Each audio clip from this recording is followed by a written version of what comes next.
The laughter cut through the Portland dive bar like broken glass. "Just a mechanic," Victor Hale sneered, his Armani suit catching the dim light as he pointed at the grease-stained man in flannel. But when CEO Clara Winslow discovered that the quiet mechanic they mocked held secrets that could destroy million-dollar dreams and rebuild them stronger, everything changed. I invite you to follow this story to the end, and comment below which city you're watching from so I can see how far our story has traveled. The rain hammered against the grimy windows of Murphy's Tavern, a dive bar tucked between a pawn shop and a 24-hour laundromat on the forgotten edge of Portland's industrial district. Inside, the air hung thick with cigarette smoke and the sour smell of spilled beer, while a jukebox in the corner wheezed out classic rock hits from 3 decades past. It was the kind of place where construction workers came to wash away the day's labor, where truckers stopped between hauls, and where men like Ethan Cole could sit quietly at the bar without anyone asking questions. Ethan hunched over his whiskey, his broad shoulders curved inward as if shielding himself from the world. Engine grease still darkened the creases of his hands, despite 3 rounds of scrubbing, and his flannel shirt bore the permanent stains of honest work. At 38, his face carried lines that told stories of sleepless nights and heavy decisions, though his eyes, a startling shade of green, held a depth that suggested there was more to him than the calluses on his palms. "Another one, Ethan?" Murphy, the bar's owner and a Vietnam vet with arms like tree trunks, already had the bottle tilted over Ethan's glass. "Just water after this," Ethan replied, his voice low and measured. "Sophie's got a science project due tomorrow. Promised I'd help her with the calculations." Murphy's weathered face softened at the mention of Ethan's daughter. "That kid's lucky to have you. Not many fathers would turn down a Friday night for homework." "She's all I've got," Ethan said simply, taking a small sip of his whiskey. "Everything else can wait." The tavern door burst open, bringing with it a gust of cold October air and the sound of expensive laughter. 5 men in tailored suits stumbled in, their voices loud with the confidence that came from corner offices and 6-figure bonuses. They commandeered a table near the center of the bar, their presence immediately shifting the atmosphere like oil spreading over water. "Jesus, what a dump," one of them announced, not bothering to lower his voice. He was tall and lean, with perfectly styled dark hair and a watch that probably cost more than most people in the bar made in 3 months. This was Victor Hale, though Ethan didn't know his name yet, only that he carried himself with the kind of arrogance that came from never having dirt under his fingernails. "Come on, Victor," another suit laughed, loosening his tie. "You said you wanted authentic." "This is authentic Portland." "Authentic smell, maybe," Victor wrinkled his nose, pulling out a handkerchief to wipe down his chair before sitting. "Look at these people. This is what happens when you don't go to college, gentlemen. You end up drinking your paycheck in places like this." The regular patrons shifted uncomfortably, some turning away, others gripping their glasses a little tighter. Ethan remained still, his eyes fixed on the amber liquid in his glass. "Hey, barkeep!" Victor snapped his fingers at Murphy. 5 whiskeys. And make them doubles, real whiskey, not whatever rotgut you're serving these guys." Murphy's jaw tightened, but he reached for a bottle of Jameson. In a place like this, money was money, even when it came with an attitude. "Look at that guy," Victor Stage whispered to his companions, nodding toward Ethan. "Probably hasn't seen a shower in days." "What do you think he does? Garbage collector? Ditch digger?" "Mechanic, by the looks of those hands," one of his friends offered, squinting through designer glasses. "A mechanic!" Victor slapped the table, laughing. "Perfect! Hey, mechanic!" Ethan didn't turn. "Hey! Grease monkey, I'm talking to you." Slowly, deliberately, Ethan set down his glass and turned to face them. His expression was neutral, almost peaceful, but there was something in his eyes that should have warned them. "Can I help you?" he asked quietly. "Yeah, you can help us settle a bet," Victor grinned, showing teeth that had been professionally whitened to an unnatural brightness. "My friend here thinks you make, what, $30,000 a year? I'm betting it's less. 25 tops. Am I right?" "I make enough," Ethan replied evenly. "Enough?" Victor laughed harder. "Enough for what? A studio apartment and a 12-year-old pickup truck? You know what enough gets you these days?" "Nothing. You're nothing, pal. Just a mechanic who'll spend his whole life with his hands in someone else's engine, while guys like us, he gestured to his group, are building the future of this city. Victor, ease up, one of his companions muttered, noticing how the bar had gone quiet. What? I'm just being honest. This is what's wrong with America. Too many people content with enough. No ambition, no drive. Just punch the clock, drink your beer, and pretend you matter. Ethan stood up slowly, and for the first time, Victor noticed that the mechanic was taller than him, broader, with the kind of strength that came from actual labor, not a gym membership. You're right, Ethan said, his voice carrying across the silent bar. I am just a mechanic. I fix things that are broken. I make sure people can get to work, take their kids to school, visit their families. It's not glamorous, but it's honest. And at the end of the day, I can look my daughter in the eye and know I earned every dollar in my pocket. He pulled out a $20 bill, worn soft from use, and placed it on the bar. This covers my drink and theirs, he told Murphy. They're going to need it more than they think. What's that supposed to mean? Victor stood up, his face flushing red. Ethan moved toward the door, then paused. That tie you're wearing. The pattern. It's a Hermes, probably cost you $800. But it's a fake. A good fake, but fake nonetheless. The threading pattern is off by 0.5 millimeter. Most people wouldn't notice, but I spent 3 years working in a shop that restored vintage luxury items before I became just a mechanic. Victor's hand went involuntarily to his tie, his mouth opening and closing like a fish. Enjoy your authentic experience, gentlemen, Ethan said, and walked out into the rain. From a corner booth that the suits hadn't noticed, a woman in her early 40s watched the entire exchange with intense interest. Clara Winslow, CEO of Winslow Development Group, had been nursing a gin and tonic while reviewing property assessments on her tablet. She came to Murphy's not for the ambiance, but for the solitude. It was the one place in Portland where nobody recognized her, where she could think without interruption. But the mechanic had interrupted her thoughts entirely. It wasn't his confrontation with Victor. She'd seen plenty of testosterone-fueled bar conflicts. It was the way he'd handled it, the restraint, the precision of his observation about the tie. The way he'd paid for his tormentor's drinks, not out of weakness, but from a position of complete security in who he was. And there was something else, something in the way he'd mentioned his daughter that resonated with her own struggles as a single mother who'd built an empire while raising 2 boys alone. She waited 5 minutes after the suits left, Victor still red-faced and blustering about suing someone, though for what he couldn't quite articulate, before approaching Murphy. The man who just left, she said, sliding a business card across the bar. Ethan, you called him? Murphy eyed her suspiciously. You a cop? Lawyer? Neither. Just someone who recognizes quality when she sees it. She placed a 50 on the bar. Does he come here often? Most Fridays after work. Always leaves early. Good man. Ethan Cole. Keeps to himself. Never causes trouble. Takes care of his kid after her mother split 5 years back. Cole? Clara repeated, filing the name away. The shop where he works? Cole's Auto on Division. His own place. Does good work. Fair prices. Fixed my transmission last year for half what the dealership wanted. Clara thanked him and headed for the door, her mind already turning. She'd built her company by recognizing potential where others saw problems, by finding value in unexpected places. And something about Ethan Cole, the way he'd studied that tie, the quiet authority in his voice, the mention of restoration work, suggested there was more to his story. Meanwhile, Ethan drove through the wet streets in his 2008 Ford F-150, the wipers squeaking against the windshield. He'd bought the truck used when Sophie was 5, the year Angela left, the year everything changed. It wasn't pretty, but it was reliable, and reliability mattered more than appearance when you were the only parent a kid had left.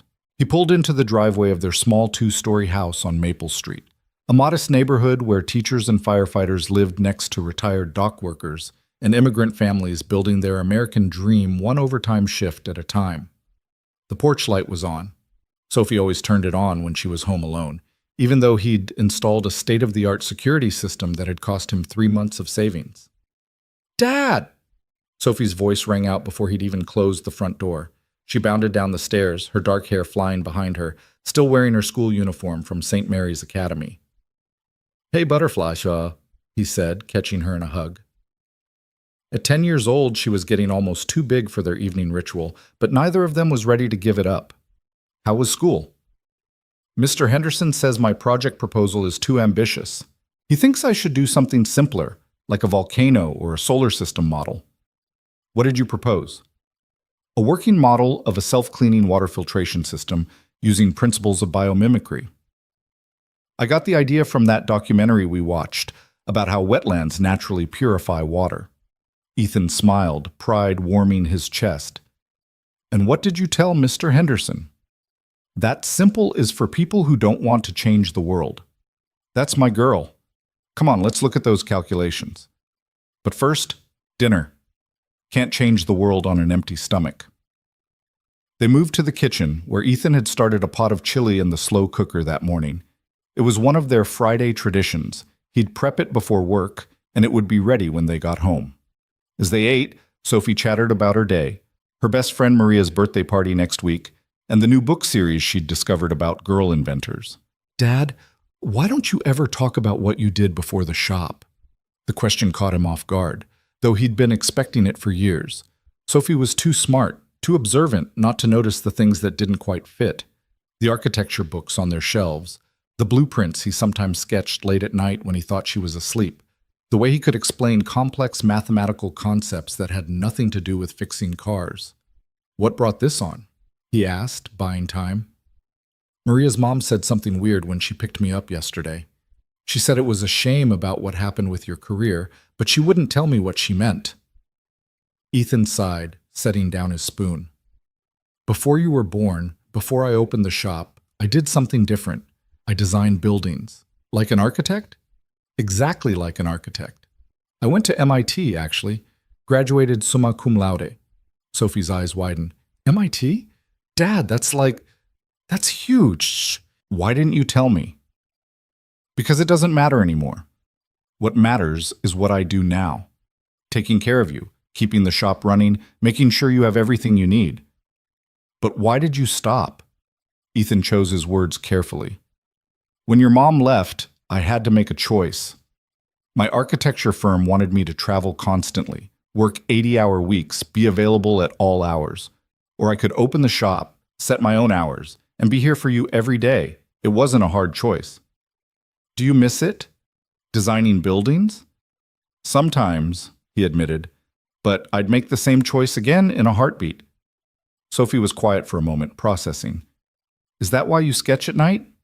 I've seen you when you think I'm asleep." Nothing got past this kid.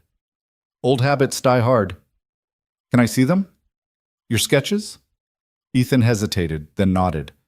They cleared the dinner dishes together, then he led her to his bedroom, to the closet she'd never seen him open.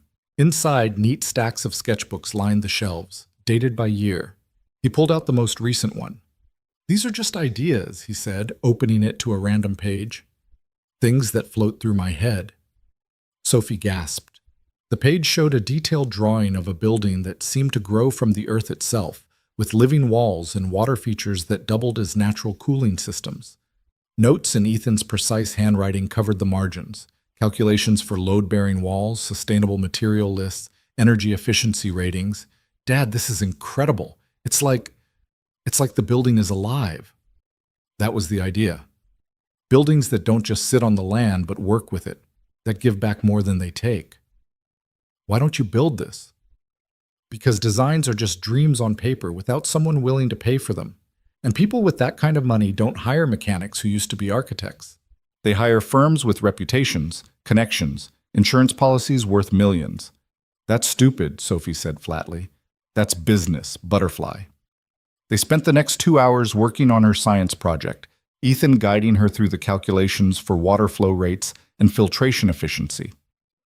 She had her mother's quick grasp of concepts, but Ethan's persistence when things got difficult. Angela had been brilliant but mercurial, giving up when things didn't come easily. Sophie had learned, perhaps too young, that the best things required work. After Sophie went to bed, Ethan sat in his small office, really just a converted breakfast nook, and opened his laptop. He had 3 emails from clients about their cars, one from Sophie's teacher about the upcoming parent-teacher conference, and one from an address he didn't recognize. The sender was Clara Winslow. "Mr. Cole," it read, "I was at Murphy's tonight and witnessed your interaction with those gentlemen. I'm interested in discussing a potential opportunity that might utilize skills beyond automotive repair. If you're amenable, I'll be at Cafe Volta on Sunday at 2 p.m. I understand if you're not interested, but I believe we might have mutually beneficial things to discuss. Clara Winslow, CEO, Winslow Development Group." Ethan read it 3 times. Winslow Development was one of the biggest firms in Portland, known for sustainable urban projects that actually delivered on their promises. He'd followed their work from afar, admiring how they balanced profit with genuine environmental consciousness, and now their CEO wanted to meet with him. He closed the laptop without responding. Whatever Clara Winslow wanted, it would complicate his carefully ordered life. He'd learned the hard way that opportunity often came dressed as disaster, making promises it couldn't keep. But as he lay in bed that night, listening to the rain against the windows, he couldn't stop thinking about the email, about the woman who'd been watching from the corner booth, who'd seen through the scene at the bar to something else, about the sketches hidden in his closet and the dreams he'd buried with them. At 2 a.m., he got up and opened the laptop again. Before he could talk himself out of it, he typed a simple response. "I'll be there." Saturday passed in a blur of oil changes and brake repairs. Ethan threw himself into the work, trying not to think about tomorrow's meeting. Sophie spent the day at Maria's house, working on their science projects together, and Ethan was grateful for the distraction of having the shop to himself. "You're going to strip that bolt if you keep at it like that," a voice said from the doorway. Ethan looked up to find Tom Reeves, a contractor who'd been bringing his trucks to the shop for 5 years. Tom was one of the few people who knew about Ethan's past. They'd actually worked on a project together 15 years ago, before everything fell apart. "Long day," Ethan said, easing off the wrench. "Long something.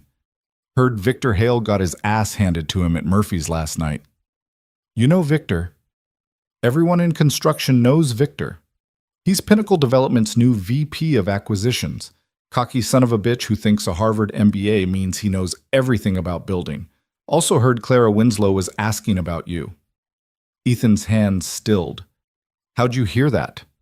"Portland's a small city when you're in the business. Clara called me this morning asking about you. Wanted to know if the Ethan Cole with the auto shop was the same one who designed the Riverside Pavilion." The Riverside Pavilion had been Ethan's last project before leaving architecture. It was a community center that had won 3 design awards and was still featured in architectural textbooks as an example of sustainable urban design. "What did you tell her?" "The truth. That you were the best architect I'd ever worked with, and that the city lost something special when you walked away." "Thomas, I know. You did what you had to do. But talent like yours doesn't just disappear, Ethan. It's still in there, whether you use it or not." After Tom left, Ethan stood in his empty shop, surrounded by the tools of his current trade, thinking about the tools of his former one. The drafting table he'd sold to pay for Sophie's medical bills when she'd had pneumonia at age 6. The specialized software he'd let his licenses lapse on. The network of contacts he'd deliberately severed. But Tom was right about one thing. The talent was still there. In every car he fixed, he saw systems and solutions. In every engine he rebuilt, he applied the same principles of efficiency and elegance he'd once applied to buildings. You could take the architect out of the firm, but you couldn't take the architecture out of the man. Sunday arrived gray and drizzly, typical October weather for Portland. Ethan dressed carefully, not in his work clothes, but not in the suits that still hung in the back of his closet either. He settled on dark jeans and a clean button-down shirt, professional but not pretentious. Sophie was at her study group working on their science projects at the library. She'd kissed his cheek before leaving and told him he looked nice. Her eyes curious but not pushing. She'd inherited that from him, the ability to wait, to let things reveal themselves in time. Cafe Volta was in the Pearl District, all exposed brick and Edison bulbs, the kind of place where coffee cost $8 and came with a lecture about the bean's origin story. Ethan felt out of place the moment he walked in, but then he spotted Clara Winslow at a corner table, and she looked just as uncomfortable with the pretension. She stood when she saw him, extending her hand. "Mr. Cole, thank you for coming." Her handshake was firm, her eyes direct. Up close, he could see the streaks of silver in her brown hair that she hadn't bothered to dye, the laugh lines that suggested she'd found joy despite whatever struggles had put the steel in her spine. "Miss Winslow, I have to admit, I'm curious why you wanted to meet. Straight to the point. I like that." She sat back down, gesturing for him to join her. "I've been in development for 20 years, Mr. Cole. I've learned to recognize when things don't add up. A mechanic who spots fake Hermes ties, who restores vintage luxury items, who speaks with the precision of someone used to making every word count. That's a story with missing pieces. Everyone has a past. True. But not everyone's past includes graduating summa cum laude from MIT's School of Architecture and Design." Ethan's coffee cup paused halfway to his lips. "You've done your homework." "I have. The Riverside Pavilion, the Hartley Building, the proposed Sky Garden project that would have revolutionized urban green spaces if it had been built. You were being called the future of sustainable architecture, and then you just disappeared." "I had my reasons." "Your daughter, Sophie, isn't it? Your wife left when she was 5, and you chose fatherhood over fame, opened an auto shop to have stable hours and be present for her. If you know all this, why am I here?" Clara leaned forward. "Because I have a problem that needs exactly the kind of mind that can see both the forest and the trees, that understands systems and sustainability, that can take something broken and not just fix it, but make it better. And because I think you have a problem too, a brilliant mind that's slowly suffocating under the weight of oil changes and brake jobs. I'm content with my life.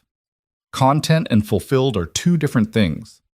She pulled out a tablet, swiping to bring up a series of images. "Do you know the Riverside Complex?" Ethan knew it. Everyone in Portland knew it. 40 acres of contaminated industrial land along the Willamette River, poisoned by decades of chemical manufacturing. Multiple developers had tried to tackle it, but the cleanup costs always exceeded the potential profits. Victor Hale, yes, your friend from the bar, has convinced Pinnacle Development to partner with us on a project there. They bring the capital, we bring the expertise.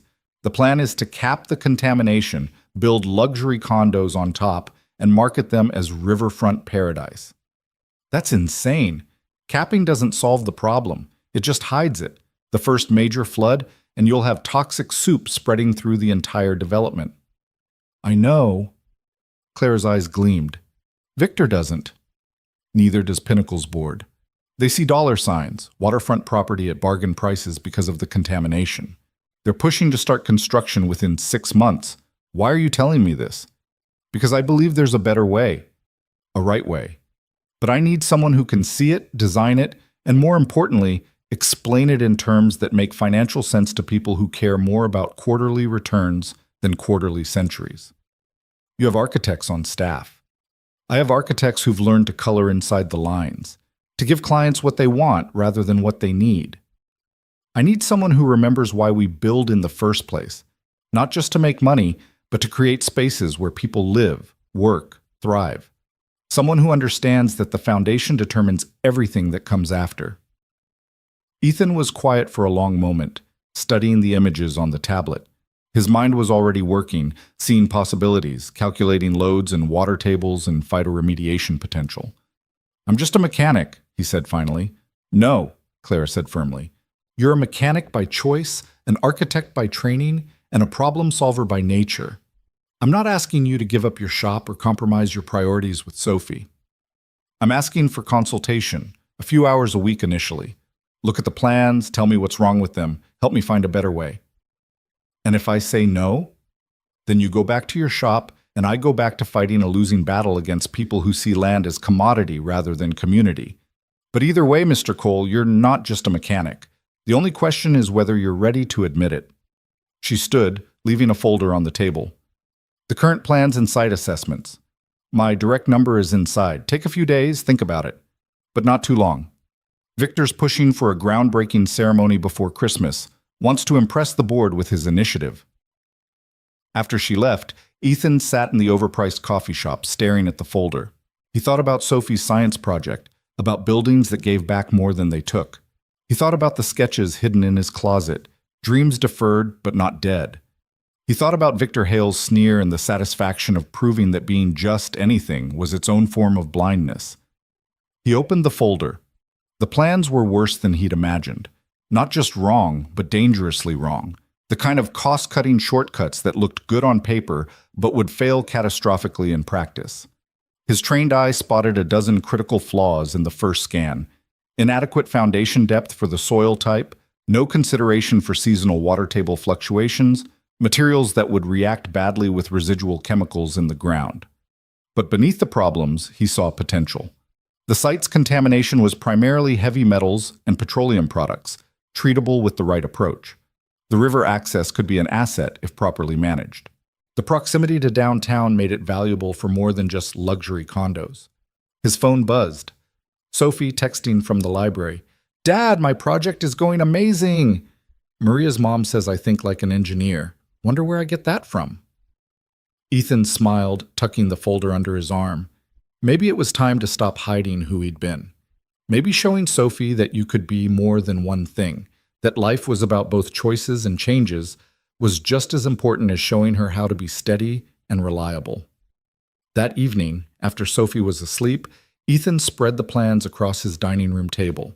He pulled out pencils he hadn't touched in years, graph paper that had yellowed at the edges, and began to sketch, not just pointing out what was wrong, but showing what could be right. By dawn, he had 20 pages of notes and preliminary drawings. A vision for something revolutionary, not luxury condos that ignored the land's history, but a mixed-use development that would actively heal the contamination while providing affordable housing, commercial space, and public parks. It would cost more initially, but save millions in long-term liability and maintenance.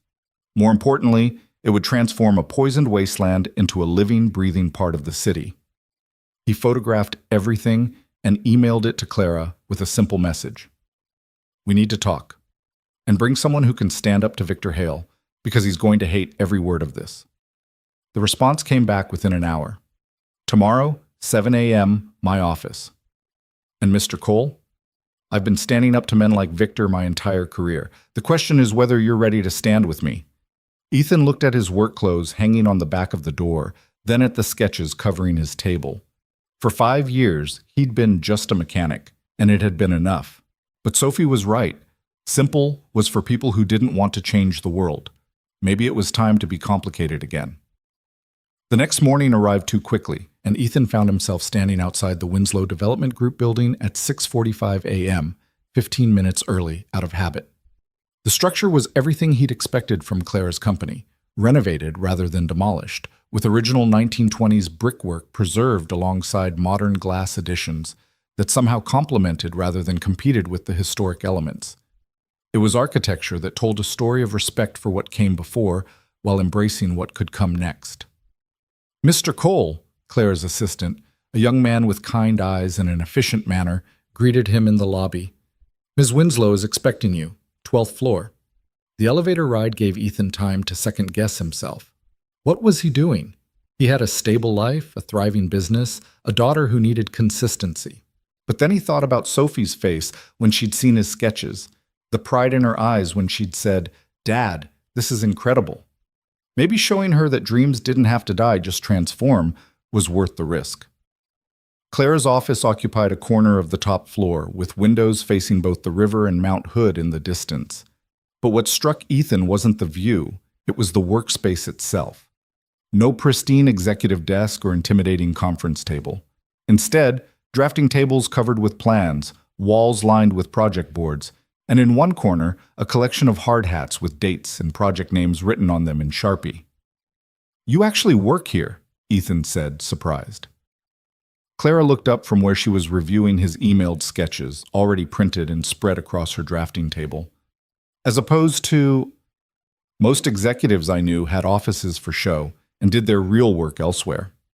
"Then you knew the wrong executives." She gestured to a chair beside her. "These drawings. You did all of this last night." "I don't sleep much." "Neither do I. Occupational hazard of single parenthood." She traced a finger along one of his foundation designs. "This bioremediation system, it's brilliant. Using the contamination itself is part of the solution.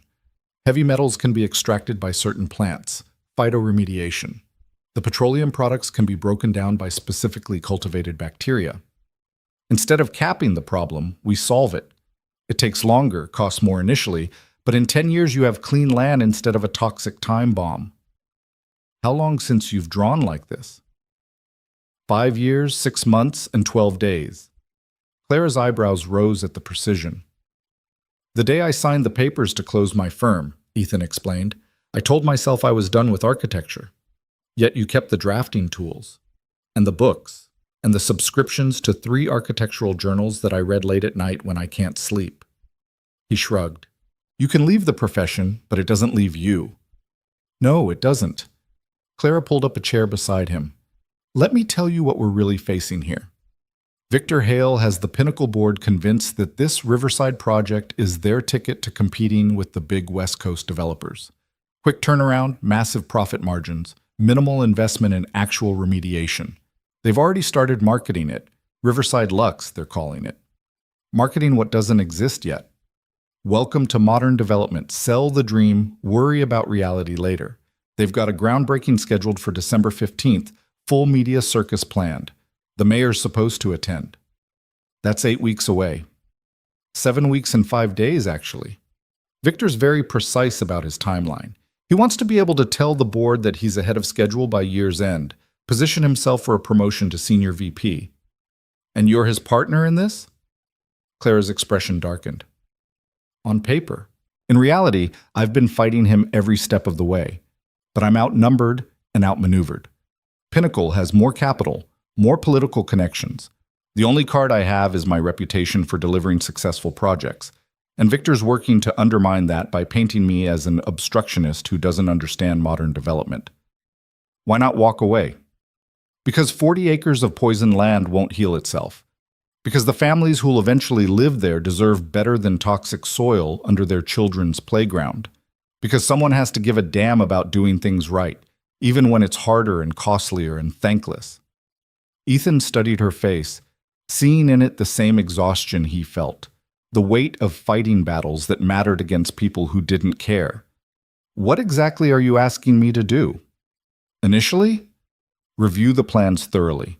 Document every flaw, every danger, every corner cut.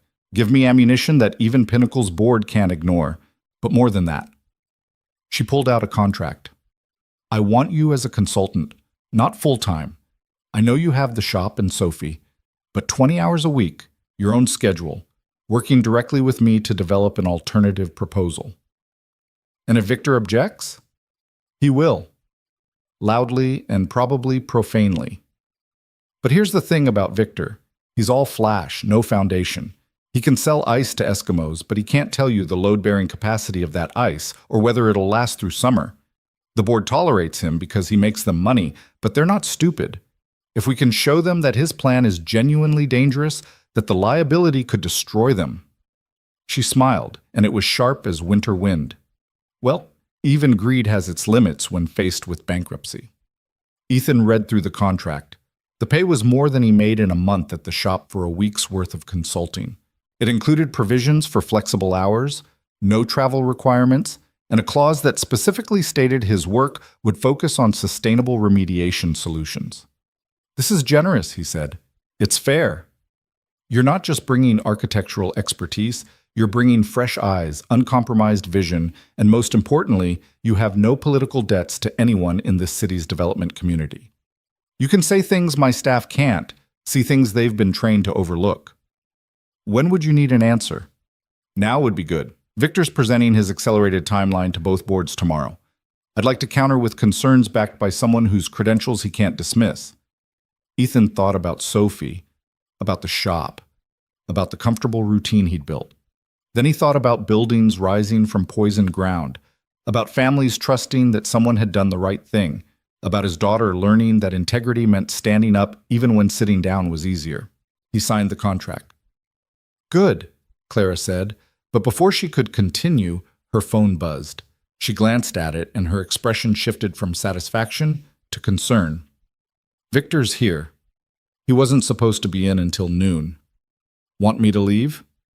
No. Actually, this might be perfect. Let's see how he reacts to you being here. Just remember, he doesn't know yet that you're working with me." The door burst open without a knock. Victor Hale stood there in a suit that probably cost more than most people's monthly rent, his face already red with whatever rage had driven him here early. "Clara, we need to—" He stopped mid-sentence, seeing Ethan. His expression cycled through confusion, recognition, and then fury. "What the hell is the grease monkey doing here?" "Mr. Cole is consulting on the Riverside project," Clara said calmly. "Cole?" Victor laughed, but it was ugly. "The mechanic? You hired a mechanic to consult on a $40 million development?" "I hired an MIT-trained architect with 15 years of experience in sustainable development who happens to currently run an automotive shop," Clara corrected. "Mr. Cole designed the Riverside Pavilion, among other notable projects." The color drained from Victor's face, then rushed back twice as red. "That's impossible. I would have known—" "Would you?" Ethan asked quietly. "Just like you knew that Hermes tie was authentic?" "You son of a—" "Careful, Victor," Clara warned. "You're in my office, talking about my consultant. Whatever testosterone-fueled grudge you're nursing from Friday night stays outside these walls." Victor visibly struggled to control himself, his hands clenching and unclenching. "Fine. But he's not qualified. 5 years out of the industry. Makes me objective," Ethan interrupted. "I've got nothing to gain from telling you what you want to hear, and everything to gain from telling the truth. Your current plans call for a foundation depth of 30 feet. The contamination plume goes down 45 feet in the southeastern section. You hit that plume during construction, and you're looking at a hazmat situation that'll shut down the project for months, maybe permanently." The environmental report said 30 feet was sufficient. The environmental reports were based on samples from 5 years ago, before the water table shift of 2022. You'd know that if anyone had bothered to check the geological survey updates. Victor pulled out his phone, presumably to verify Ethan's claims. His expression grew increasingly grim as he scrolled. "Even if that's true, it is. We can adjust the foundation depth and add $8 million to your construction costs, minimum, plus delays for new permits, additional environmental assessments. Your December groundbreaking becomes March at the earliest. That's unacceptable." "That's reality," Ethan said. "Unless you'd prefer to go ahead as planned and explain to the board why their luxury development is sitting on top of a toxic plume that's seeping into the basements." Clara pulled out a folder. "Mr. Cole has identified 17 critical issues with the current plans. Would you like to go through them all now, or should we save it for tomorrow's board meeting?" Victor's face had gone from red to purple. "This is sabotage. You're trying to tank the project because you don't have the vision to see its potential." "I see its potential perfectly," Clara said.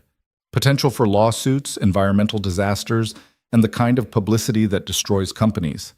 But Mr. Cole has also developed an alternative approach that would actually remediate the contamination while creating a sustainable, profitable development." "I don't care what the mechanic thinks." "Then you're a fool," Ethan said, standing. He'd kept his voice level, but there was steel in it now.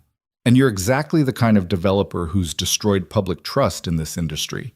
You see land as commodity, buildings as profit margins, and people as either customers or obstacles.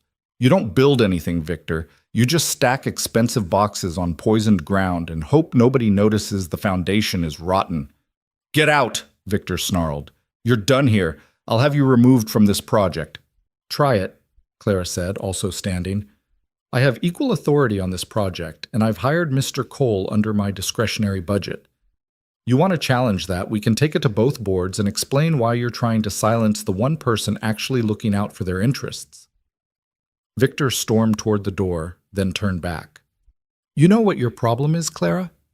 You still think this business is about building things that matter. It's not. It's about building things that sell. And your mechanic friend here? He's been out of the game so long he probably still thinks integrity matters more than profit margins." "It does," Ethan said simply. Victor laughed. "Then you're both fossils. Dinosaurs trying to survive in a world that's evolved past you. December 15th, Clara. Groundbreaking, with or without your support." After he left, Clara sank back into her chair. "Well, that went about as well as expected. He's going to make this difficult. He's going to try. But Victor has one weakness. He genuinely doesn't understand the technical aspects of development. He's a money man, a salesman. When faced with actual engineering and architectural facts, he deflects or blusters.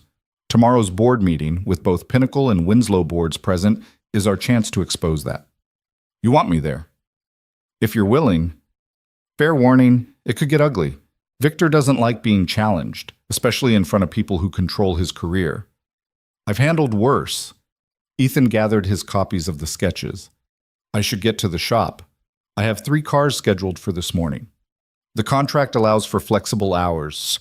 I know, but those customers are counting on me, just like future residents of Riverside are counting on someone to do the right thing. He paused at the door. Email me the full environmental reports and the board meeting agenda. I'll have a comprehensive analysis ready by tomorrow. Ethan? Claire called as he reached the door. Thank you for seeing what needs to be seen and saying what needs to be said. Just doing what I should have been doing all along, he replied. The shop was already busy when he arrived, with Tom Reeves' truck in Bay 1 and Mrs. Chen's Honda in Bay 2. Marcus, his part-time assistant, had already started on the Honda's oil change. Boss, you look different, Marcus said, studying him.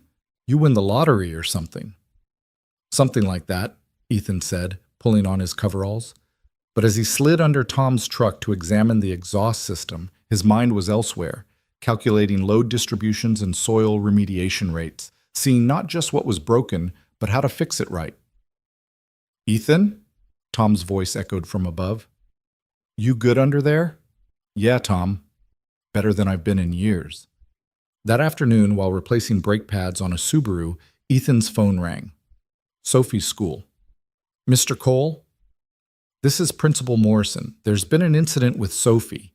Ethan's heart stopped. Is she hurt? No, nothing like that. But she got into an altercation with another student. We need you to come in. Ethan was there in 15 minutes, finding Sophie sitting outside the principal's office with a defiant expression and a scratch on her cheek. What happened? He asked, kneeling beside her. Bradley Hale said you were just a stupid mechanic who tried to act important at his dad's bar, Sophie said, her jaw set. So I told him his dad was a liar who wore fake designer clothes and built fake buildings that would fall down. Ethan closed his eyes.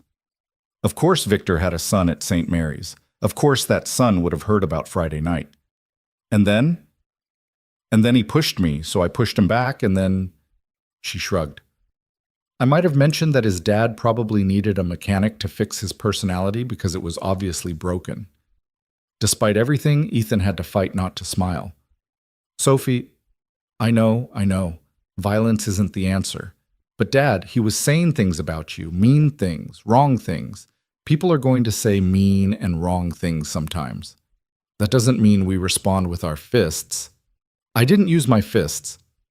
I used my words. Then he used his fists, so I defended myself. She looked up at him. You taught me that, to defend myself and others when necessary. Principal Morrison, a stern woman who'd run St. Mary's for 20 years, called them in. Bradley Hale was already there with his mother, a thin woman who looked like she'd rather be anywhere else. Mr. Cole, Mrs. Hale, the principal began. We have a zero-tolerance policy for physical altercations. That girl attacked my son, Mrs. Hale interrupted, not looking at Ethan or Sophie. According to witnesses, Bradley initiated physical contact, Principal Morrison corrected. However, both children escalated the situation. Both will receive 3 days of in-school suspension. This is outrageous, Mrs. Hale said. Bradley was simply defending his father's honor. By spreading gossip and pushing a girl? Ethan asked quietly. Mrs. Hale finally looked at him, and he saw recognition dawn. You're the one Victor was talking about. The mechanic who told your husband the truth about his tie and his plans? Ethan met her gaze steadily. Yes, that was me. And if your son is learning that violence is an acceptable response to wounded pride, perhaps you should be more concerned about what's being taught at home than what's happening at school. How dare you? Mom, Bradley said quietly. Can we just go? The boy looked miserable, and Ethan felt a pang of sympathy. It wasn't Bradley's fault his father was Victor Hale. After the Hales left, Principal Morrison turned to Sophie. This isn't like you, Sophie. You're one of our best students. What happened? I stood up for my dad, Sophie said simply, and I'd do it again. Sophie, Ethan started. No, Dad. You've spent 5 years being just a mechanic because you thought that's what I needed. But what I need is to see you be who you really are. All of it. The architect and the mechanic and the dad who gives up everything for his daughter, and the man who stands up to bullies in bars even when it would be easier to stay quiet. Principal Morrison's expression softened slightly. Mr. Cole, I understand there's more to this situation than schoolyard conflict, but Sophie needs to understand that there are better ways to handle confrontation. She knows, Ethan said. We'll discuss it at home. The suspension, when does it start? Tomorrow. She'll report to the library instead of regular classes. Complete her assignments there. On the drive home, Sophie was quiet until they pulled into their driveway. Are you mad? I'm complicated, Ethan admitted. Mad that you got into a fight. Proud that you stood up for what's right. Worried about what this means for your school experience. Bradley Hale is a jerk, but he's not dangerous. He's just repeating what his dad says. And his dad says a lot of things. Ethan turned to face her. Sophie, there's something I need to tell you. I'm working with Clara Winslow now, consulting on a project that Victor Hale is also involved in. Things might get difficult. More difficult than me being suspended? Differently difficult. Victor doesn't like being challenged, and I'm about to challenge him very publicly. Sophie grinned. Good. Someone should. And Dad?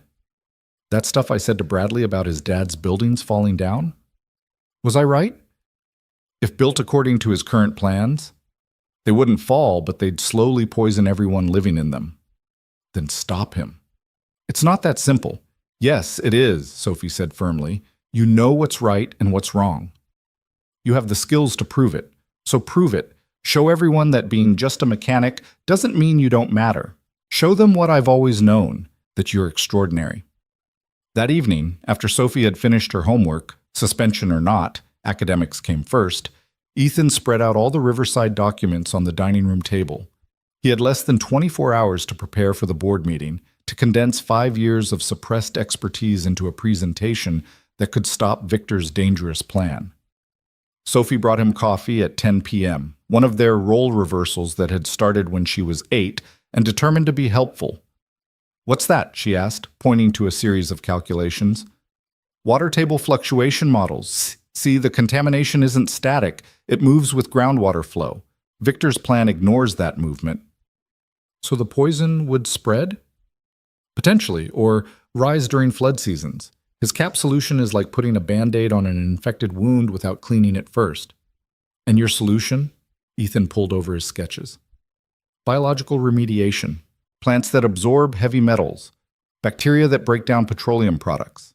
Combined with structured water management that prevents spread while treatment occurs. It would take 3 years instead of 6 months, but at the end the land would actually be clean. Sophie studied the drawings. It's like my water filtration project, but huge. Exactly like that. Natural system solving human-made problems. Dad? Can I come tomorrow? To the board meeting? It's during school hours. Well, suspension hours. Educational experience? Please? I promise I'll be quiet. Ethan considered. Maybe seeing her father fight for something that mattered would be worth more than a day in the library. Fine. But you dress professionally and stay silent unless asked a direct question. Deal. They worked together until midnight, Sophie asking questions that helped Ethan refine his explanations, making complex concepts accessible. She had a gift for seeing to the heart of things, for understanding not just how things worked, but why they mattered. The next morning, Ethan dressed in his only remaining suit, the one he'd worn to his last architectural presentation 5 years ago. It still fit, mostly, though his shoulders were broader from years of manual labor. Sophie wore her best school uniform with a blazer she'd borrowed from Maria. "We look good," she declared, checking them both in the mirror. "We look ready," Ethan corrected, though he wasn't sure that was true. The meeting was at Pinnacle's headquarters, a gleaming tower of glass and steel that screamed money and power. Ethan hadn't been in a building like this since leaving architecture, and the familiar smell of expensive coffee and leather furniture brought back memories he'd worked hard to bury. Clara met them in the lobby, her eyebrows rising at Sophie's presence. Educational experience, Ethan explained. I like it. Nothing says, think about the future, like having an actual child present. She handed him a folder. Victor's been working the room already, painting you as a disgruntled former architect with a grudge. Be ready for hostility. The boardroom was on the 40th floor with views of the entire city. 20 people sat around a massive oak table, 10 from Pinnacle's board, 8 from Winslow's, and Victor with his assistant. They all turned when Ethan entered, their expressions ranging from curiosity to outright disdain. Ladies and gentlemen, Victor said, not bothering to stand, the mechanic has arrived. And he brought his daughter. How quaint. Mr. Cole is here at my request, Clara said firmly. His analysis of the Riverside project has revealed critical issues that need addressing. His analysis? Victor laughed. He's been out of architecture for 5 years. He fixes cars, for God's sake. I fix broken things, Ethan said, moving to the presentation screen. Cars, buildings, plans that will poison families. It's all about understanding systems and solving problems correctly rather than quickly. He pulled up his first slide, a cross-section of the Riverside site showing contamination plumes. Your current environmental assessment is based on obsolete data. The contamination extends 15 feet deeper than reported and has spread laterally due to water table changes from upstream development. That's speculation, Victor started. That's fact. Ethan pulled up the geological surveys, the dates highlighted. These are public records, available to anyone who bothers to look. Your plan to cap the contamination at 30 feet will fail within 18 months, likely sooner if we have a wet winter. He moved through slide after slide, each one documenting a flaw, a shortcut, a danger. The board members began shifting uncomfortably, some taking notes, others shooting glances at Victor, who was growing redder by the minute. Even if these issues exist, one of Pinnacle's board members said, James Crawford, according to his nameplate, addressing them would add millions to the budget and years to the timeline. Or, Ethan said, pulling up his alternative designs, we could do it right the first time. The room went quiet as he revealed his vision for Riverside. Not just luxury condos, but a mixed-use development that would actively heal the land while providing housing across economic brackets. Parks that were actually bioremediators, buildings that breathed with living walls, infrastructure that worked with nature rather than against it. The initial cost is 12% higher, he admitted, but operational costs are 40% lower. More importantly, you're not building on a time bomb. You're creating something that will last generations, appreciate in value, and most importantly, won't result in lawsuits when families start getting sick from toxic exposure. This is fantasy, Victor spat. Hippie architecture that sounds good in theory, but fails in practice. Like the Riverside Pavilion failed, Ethan asked quietly. That hippie architecture has won 3 international awards and has the lowest operational costs of any community center on the West Coast. You designed the Riverside Pavilion? Crawford asked, his interest clearly piqued. Among other projects, yes. Then why are you fixing cars? Ethan glanced at Sophie, who was watching everything with intense focus. Because sometimes life requires us to choose between ambition and obligation. I chose obligation. But that doesn't mean I forgot everything I learned or stopped caring about building things that matter. Mr. Cole, another board member spoke up, Patricia Wong from Winslow's board. Your proposal is intriguing, but the timeline concerns me. 3 years versus 6 months is a significant difference. Would you rather spend 6 months building something that fails or 3 years building something that succeeds? Ethan asked. The choice isn't between fast and slow, it's between wrong and right. That's a false dichotomy, Victor protested. We can address the contamination issues without completely reimagining the project. How? Ethan challenged. Show me one successful development built on capped contamination without eventual environmental issues. Just one. Victor's assistant frantically searched on his tablet, whispering in Victor's ear. The silence stretched uncomfortably. The board needs to vote on whether to proceed with the December groundbreaking, Crawford finally said. Mr. Hale, can you guarantee that your plan won't result in environmental liability? I. There are always risks in development. Mr. Cole, Crawford turned to Ethan.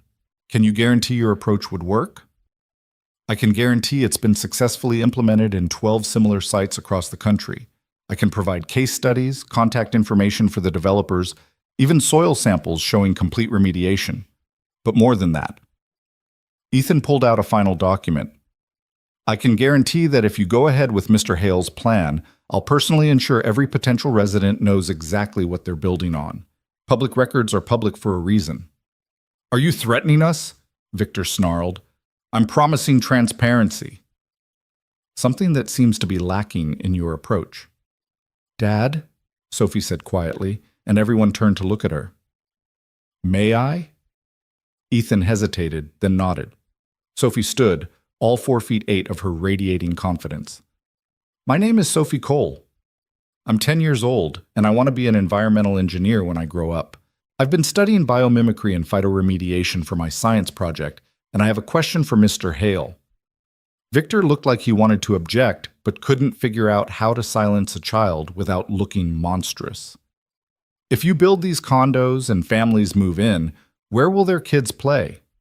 On playgrounds built over poison? Will you tell parents that the sandbox might be contaminated? That the grass their children roll in might make them sick? Or will you just take their money and hope they never find out? That's an oversimplification. No, Sophie said firmly. It's a simple question. Will you tell them the truth or won't you? The room was dead silent. My dad fixes things, Sophie continued. He could have kept being a big important architect, but he chose to fix cars so he could take care of me. Now he's trying to fix this because it's the right thing to do. Maybe you should listen to someone who gave up everything for what matters instead of someone who'd risk everything for what sells. She sat down, her face flushed but determined. Crawford cleared his throat. I motion to postpone the December groundbreaking pending a full review of both proposals. Seconded, Wong added immediately. This is ridiculous, Victor exploded. We're delaying a $40 million project because a mechanic and his kid made a presentation? We're delaying, Crawford said coldly, because you apparently failed to do basic due diligence. Mr. Cole found these issues in, 2 days? What does that say about your preparation? I want a full environmental reassessment, another board member added. Independent firm, no connection to either company. And I want Mr. Cole officially added to the project team, Clara said, as lead consultant on environmental remediation.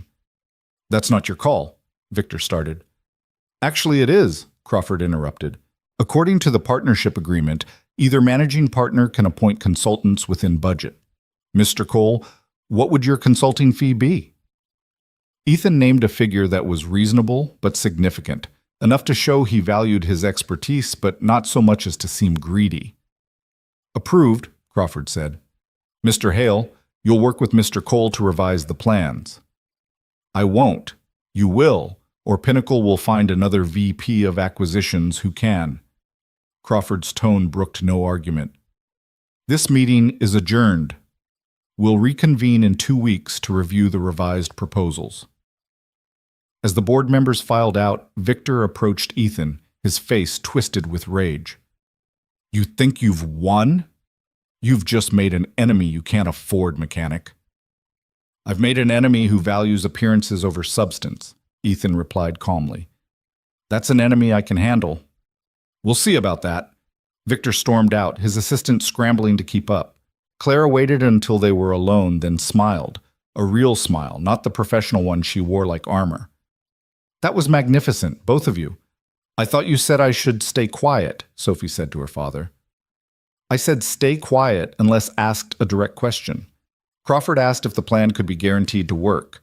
You answered by showing why Victor's plan was guaranteed to fail. That's called strategic intervention. Is that what you call it when you break the rules but it works out?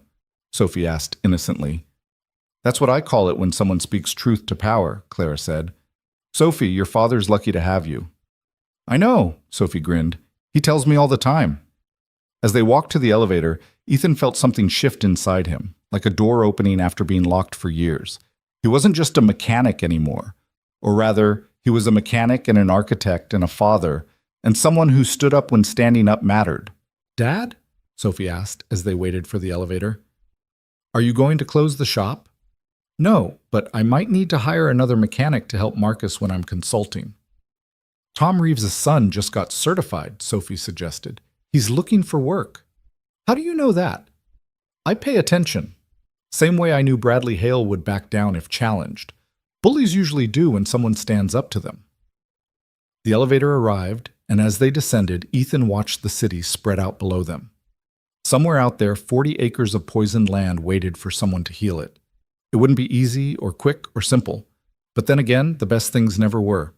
The Portland rain had returned with vengeance that evening, drumming against the windows of Ethan's home office as he worked through contamination reports that Victor's team had mysteriously forgotten to include in their original assessment. Sophie was at the kitchen table, her science project having evolved into something that looked suspiciously like a miniature version of his Riverside plans, complete with tiny plants and test tubes demonstrating phytoremediation. "Dad, how long does it take heavy metals to leach into groundwater?" she called out. "Depends on soil composition and rainfall," he answered, not looking up from his calculations. "Why?" "I'm adding a timeline component to my project. Mr. Henderson says it's too advanced, but I told him real science doesn't care about grade levels." The doorbell rang, unusual for 8 o'clock on a Tuesday night. Ethan found Clara standing on his porch, soaked despite her umbrella, holding a bottle of wine and wearing an expression that mixed exhaustion with determination. "We need to talk," she said. "Victor's been busy." Ethan let her in, noticing how she seemed smaller outside her CEO armor, more human in jeans and a rain-spotted sweater. Sophie looked up from her project with interest. "Miss Winslow, are you here about the bad man who wants to poison people?" "Sophie," Ethan warned. "What? That's what he's doing, isn't it?" Sophie turned back to Clara. "Would you like some coffee? Dad makes really good coffee when he's stressed." "I'd love some," Clara said, and Ethan could see her fighting a smile. While Ethan made coffee, Clara examined Sophie's project, asking questions that showed she understood the science as well as the business of development. Sophie explained her theories with the passionate precision of someone who'd inherited both her parents' intelligence, though she'd only known one of them long enough to recognize it. "Your daughter's brilliant," Clara told Ethan when Sophie finally went upstairs to finish homework. "She gets that from her mother," Ethan said automatically, then caught himself. "Sorry, habit." "No need to apologize. We all have our stories." Clara accepted the coffee gratefully. "Speaking of stories, Victor's been crafting one about you. He's spreading word that you're a failed architect who couldn't hack it in the real world, that you're trying to use this project to resurrect a dead career." "Let him talk." "It's more than talk. He's hired a private investigator to dig into your past. He's looking for anything to discredit you, failed projects, angry clients, personal scandals." Ethan sat down across from her. "He won't find much. I was boring even when I was successful." "What about your wife? Ex-wife?" "Angela's in Barcelona, last I heard. She's an artist, always was. Being tied to one place, one person, one life. It was killing her slowly. When she left, she said I'd turned her into someone she didn't recognize. She was probably right. That must have been difficult. The leaving was easy, actually. We'd been strangers living in the same house for years. The hard part was explaining to a 5-year-old why Mommy loved her but couldn't stay.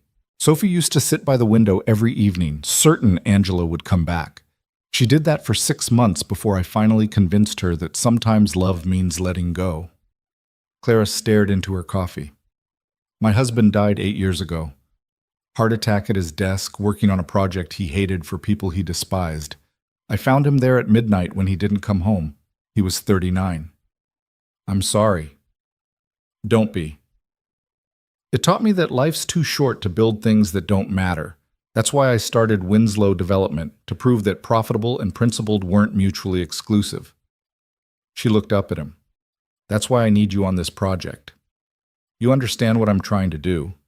What you're trying to do is admirable. But Victor's not going to stop. He sees this as a zero-sum game. Either he wins or you do. Then we need to make sure we win. Clara pulled out her tablet. I've been doing my own research. Did you know Victor's last 3 projects all had environmental violations within 2 years of completion? How did he keep his job? By settling quietly, burying the reports, and moving on to the next project before the problems fully surfaced. But there's a pattern, and patterns tell stories. She showed him a series of documents.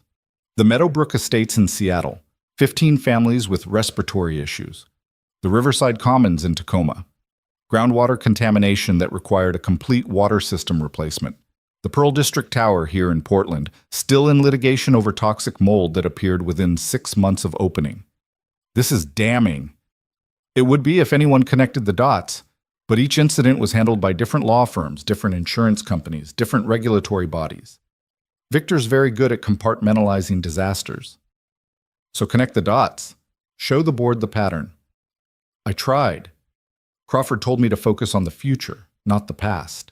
Wong said bringing up old projects would look like a smear campaign. They want to believe Victor because he makes them money, and it's easier to ignore warning signs than acknowledge them. Ethan stood, pacing to the window where rain continued its assault on the glass. Then we need something current, something undeniable. Like what? Like proof that he's actively falsifying environmental data for Riverside. Claire's eyes sharpened. Do you have that? Not yet. But his assistant looked panicked during the board meeting when Victor claimed the contamination was contained at 30 feet. Either he knows something or suspects something. Marcus Chen, been with Victor for 2 years, came from an environmental consulting firm originally. Clara made a note. He might be persuadable if approached correctly. No. Ethan turned from the window. We don't manipulate people into doing the right thing. That makes us no better than Victor. Then what do you suggest? We keep documenting everything, every shortcut, every discrepancy, every place where the data doesn't match reality. And we build an alternative that's so clearly superior that even Victor's supporters can't ignore it. That's a long game. The best solutions usually are. Before Clara could respond, Ethan's phone rang. Unknown number, but something made him answer. Mr. Cole? This is Marcus Chen, Victor Hale's assistant? I need to talk to you. It's about the Riverside project. There are things you should know. Ethan met Marcus's eyes across the small cafe on Alberta Street, one of those places that served ethically sourced coffee and locally made pastries to people who could afford to care about such distinctions. Marcus looked like he hadn't slept in days, his usually precise appearance disheveled, his hands shaking slightly as he gripped his cup. Thank you for coming, Marcus said. I wasn't sure you would. You said there were things I should know. I'm listening. Marcus pulled out a flash drive, sliding it across the table like it was radioactive. The real environmental reports, not the edited versions Victor submitted to the board. Ethan pocketed the drive carefully. Why are you giving me this? Because I have a daughter too. She's 3. And when that little girl, Sophie, asked if Victor would tell parents the truth about the contamination, Marcus's voice broke slightly. I kept thinking about my daughter playing in a park built on poison, getting sick, and me knowing I could have prevented it. Victor will destroy you if he finds out. Maybe. But I'll be able to look my daughter in the eye. That's worth more than any job. What's on the drive? Everything. The original contamination reports showing plumes down to 60 feet in some areas. The geological surveys indicating unstable soil that would require massive reinforcement. The hydrologist's warning about seasonal flooding that would spread contamination throughout the development. And emails, Victor's emails directing the consultant to adjust the findings to support his timeline. Ethan felt his jaw tighten. This is criminal fraud. It's business as usual for Victor. He's done it before, always careful to maintain plausible deniability. But this time he got sloppy. He put too much in writing, pushed too hard for speed. Why? Marcus glanced around nervously. Pinnacle's board is considering a merger with a Chinese development firm. They want to show aggressive growth and minimal liabilities.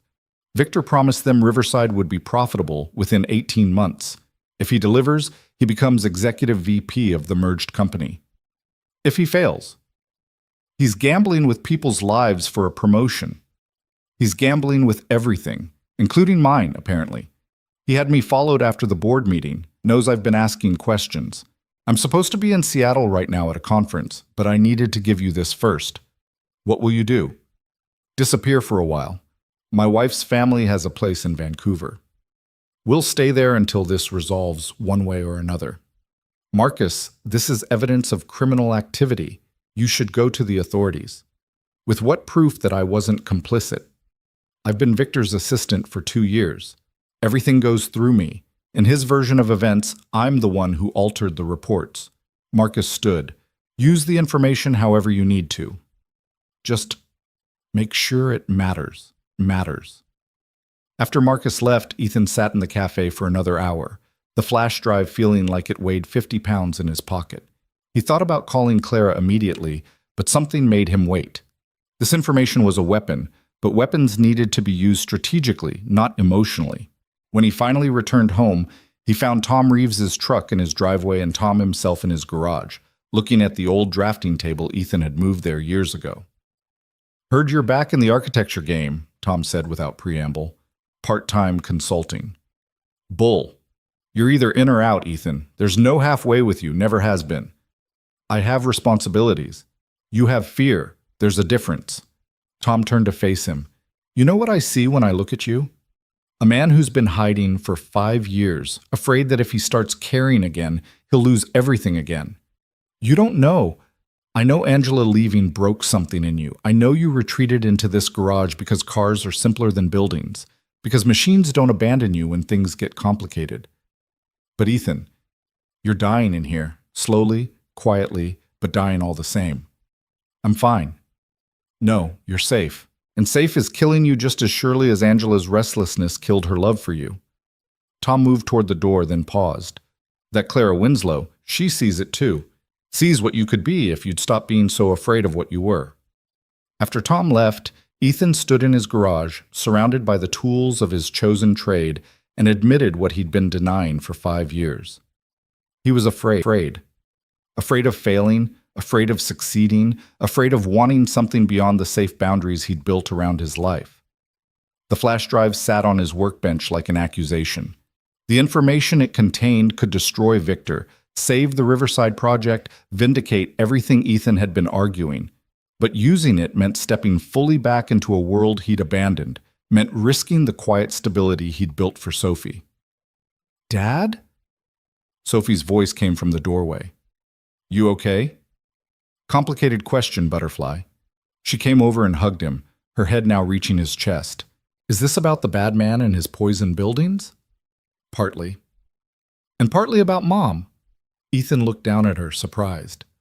"What makes you say that?" "Tom Reeves has a loud voice, and you always get sad when someone mentions her." Sophie pulled back to look at him. "Do you miss her?" "I miss who she was before she became unhappy. I miss who I was before I made her that way." "Did you make her unhappy?" "I wanted her to be something she wasn't. Satisfied with ordinary life, content with routine, happy in one place with one person. I loved her, but I loved my idea of her more than who she actually was." "That's why she left?" "That's why she had to leave. Staying was killing her spirit, and watching her spirit die was killing me. When she left, it hurt, but it was also a relief. We could both stop pretending." Sophie was quiet for a moment. "Miss Winslow doesn't seem like someone who pretends." "No, she doesn't. And you don't pretend anymore either. Except about being just a mechanic." Ethan pulled his daughter close. "When did you get so wise?" "Tuesdays and Thursdays, mostly. Sometimes Saturdays if I'm not busy with science projects." That night, after Sophie was asleep, Ethan plugged in the flash drive. What he found was worse than Marcus had indicated. Not just fraud, but systematic deception spanning multiple projects, all bearing Victor's digital signature. Emails discussing how to hide contamination, how to pressure inspectors, how to structure contracts to avoid liability when problems inevitably surfaced. One email thread particularly caught his attention. Victor discussing the Riverside Project with someone identified only as JL. "The mechanic is becoming a problem. Can you handle him the way you handled the Seattle situation?" The Seattle situation. Ethan searched through the files until he found it. a whistleblower named David Park who tried to expose contamination at Meadowbrook Estates. He'd been discredited through a manufactured scandal involving falsified drug tests and anonymous tips about embezzlement that turned out to be unfounded but destroyed his reputation anyway. Ethan's phone rang. Clara. "You need to see the news," she said without preamble. He turned on his laptop, navigating to the local news site. The headline made his stomach drop. Local mechanic under investigation for insurance fraud. The article was thin on facts but heavy on implication. Anonymous sources claimed Ethan had been inflating repair costs and billing insurance companies for work never performed. The investigation was preliminary, no charges filed, but the damage was done. The comment section was already filling with vitriol about crooked mechanics and thieves in coveralls. "Victor," Ethan said. "Obviously. He's trying to discredit you before you can damage him. Ethan, if there's anything in your past he could use..." "There isn't. My books are clean. Always have been." "Then we fight back. I know journalists who would love this story. Prominent developer attacks whistleblower to hide contamination." "No. That makes me the story instead of Riverside. Besides, I have something better." He told her about Marcus's visit, about the flash drive, about what he'd found. Clara's silence stretched so long he thought the connection had dropped. "Clara? This changes everything. We need to meet with Crawford immediately before Victor can do more damage." "Crawford won't care about Victor's past projects. He's only interested in Riverside's profitability." "Then we make him care. We show him that Victor's approach isn't just morally wrong but financially catastrophic. With this data, we can prove that the lawsuits alone would destroy any profit margin. There's more. Victor mentioned someone with the initials JL who handled problems for him. We need to find out who that is." "James Lowry," Clara said immediately. "He's a consultant who specializes in opposition research and reputation management. He's also utterly ruthless and completely amoral." "You know him?" "He tried to destroy me 8 years ago when I opposed a project that would have demolished low-income housing for luxury condos. Manufactured a story about me having an affair with a city councilman, leaked financial records that were taken completely out of context. I survived, barely, but others haven't been so lucky. So Victor's playing dirty from the start." "Victor doesn't know any other way to play." Clara paused. "Ethan, this is going to get worse before it gets better. He's not going to stop with one news story. If you want to walk away, I'm not walking away. Not from this project, not from doing what's right." He looked at the family photo on his desk, him, Sophie, and the space where Angela used to be. "I spent 5 years walking away from things that mattered. I'm done running." The next morning brought 3 cancellations at the shop, customers who'd seen the news and suddenly didn't trust him with their cars. Marcus, filling in for the absent Marcus Chen, handled the calls with steady professionalism, but Ethan could see the worry in his eyes. "Boss, maybe you should make a statement. Tell your side." "My side doesn't matter if people want to believe the worst. We just keep doing good work. Truth has a way of surfacing even when people try to bury it." "Like contaminated soil." "Exactly like contaminated soil." Sophie had refused to go to school, declaring that if people were going to tell lies about her father, she needed to be there to defend him. It took Ethan 20 minutes and a promise that she could attend the next board meeting to convince her otherwise.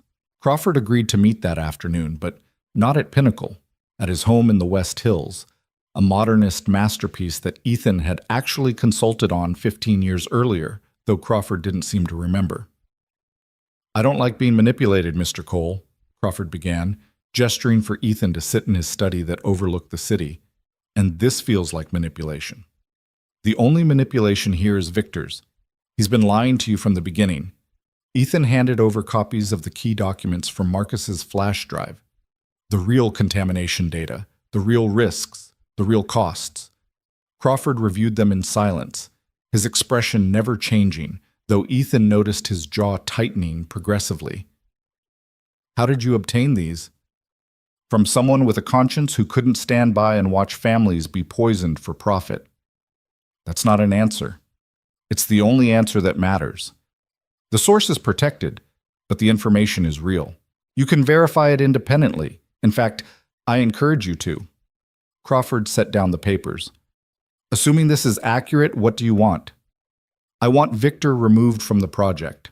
I want a full, independent environmental assessment, and I want the development done right, even if it takes longer and costs more. You're asking me to admit that Pinnacle made a mistake in trusting Victor, that we failed in our due diligence. I'm asking you to prevent a catastrophe that would destroy Pinnacle's reputation permanently. Imagine the headlines: Pinnacle development knowingly built on toxic land. Imagine the lawsuits, the criminal investigations, the shareholders calling for your head. Crawford walked to the window, hands clasped behind his back. Victor's brought in 3 major projects this year worth over $200 million in potential revenue. Revenue that becomes liability when those projects fail. And they will fail, Mr. Crawford. Victor's not building for the future. He's building for the next quarterly report. And you? What are you building for? Ethan thought of Sophie, of the world she'd inherit. I'm building for my daughter, for her children, for the idea that we can create something without destroying something else in the process. Idealism doesn't pay dividends. Neither does criminal fraud. Crawford turned, and for the first time Ethan saw uncertainty in his eyes. If I act on this information, Victor won't go quietly. He has connections, resources, a vindictive streak that borders on pathological. He's already coming after me. The insurance fraud story is just the beginning. Yes, I heard about that. Sloppy work. Anyone who looks closely will see it's manufactured. But most people don't look closely, do they? Crawford returned to his desk. I'll order an independent assessment, completely separate from both companies. If it confirms your data, Victor's gone. If not, it will confirm it. Chemistry doesn't lie, even when developers do. We'll see. The assessment team will be on site Monday. Until then, suspend all work on the project. And Victor will be informed that the project is under review pending environmental verification. How he reacts to that news will be telling. As Ethan left Crawford's house, his phone buzzed with a text from an unknown number. You should have stayed in your garage, mechanic. What comes next is on you. He forwarded it to Clara, then called Tom Reeves. I need a favor. Can you pick up Sophie from school today and maybe keep an eye on her for a few days? Victor threatening her? Not directly, but men like him don't always distinguish between combatants and civilians. She'll be safe with me. What about you? I'll be fine. I've got work to do. That evening, Ethan found his shop vandalized, windows broken, fraud, spray painted across the bay doors, tools scattered and damaged. The police took a report but warned him that without cameras or witnesses, finding the perpetrators was unlikely. Probably kids who saw the news, the officer said, though his tone suggested he didn't believe it. Ethan spent the night cleaning up, refusing offers of help from Tom and Marcus. This was his fight, his consequence to bear. But as he swept up broken glass, he thought about David Park in Seattle, about everyone who'd tried to stand up to Victor and been crushed. The difference was, Ethan had already lost everything once. He'd lost his wife, his career, his identity as an architect. He'd survived that loss, rebuilt himself into something different, if not better. Victor could take his reputation, his shop, maybe even his safety. But he couldn't take Ethan's knowledge, his integrity, or his determination to keep Sophie safe from men who would poison children for profit. Clara arrived as he was boarding up the broken windows, carrying coffee and looking like she'd had her own sleepless night. I heard about the vandalism, she said, handing him a cup. Cost of doing business, apparently. This isn't business, Ethan. This is personal now. Victor's made it personal. It was always personal. The moment he decided profit mattered more than people's lives, it became personal. The insurance fraud investigation, I can have my lawyers. No, let it play out. The truth will come out. And if it doesn't, if Victor's narrative wins, Ethan looked at his vandalized shop, then at Clara. Then we build a better narrative. We show people what's really at stake, not just at Riverside, but everywhere Victor's built his houses of cards. That sounds like you're declaring war. No, I'm declaring that some things are worth fighting for. Clean soil, safe homes, the idea that expertise matters more than salesmanship. He turned to face her fully. Are you with me? Clara didn't hesitate. Completely. They stood there in the dawn light, two people who'd chosen principle over profit, surrounded by broken glass and spray-painted accusations, and planned how to save 40 acres of land from becoming 40 acres of poison. Monday couldn't come fast enough. Monday arrived wrapped in fog so thick that the riverside site looked like something from a dream, or perhaps a nightmare.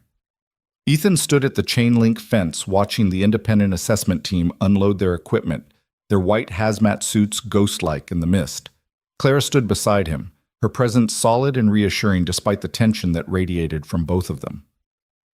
"They're from TerraTech Environmental," she said quietly. "Best in the business." Crawford didn't mess around. "Neither will Victor." Ethan nodded toward the black Mercedes pulling up to the site. Victor emerged, his face a mask of controlled fury, followed by two men in expensive suits who had the look of lawyers ready for battle.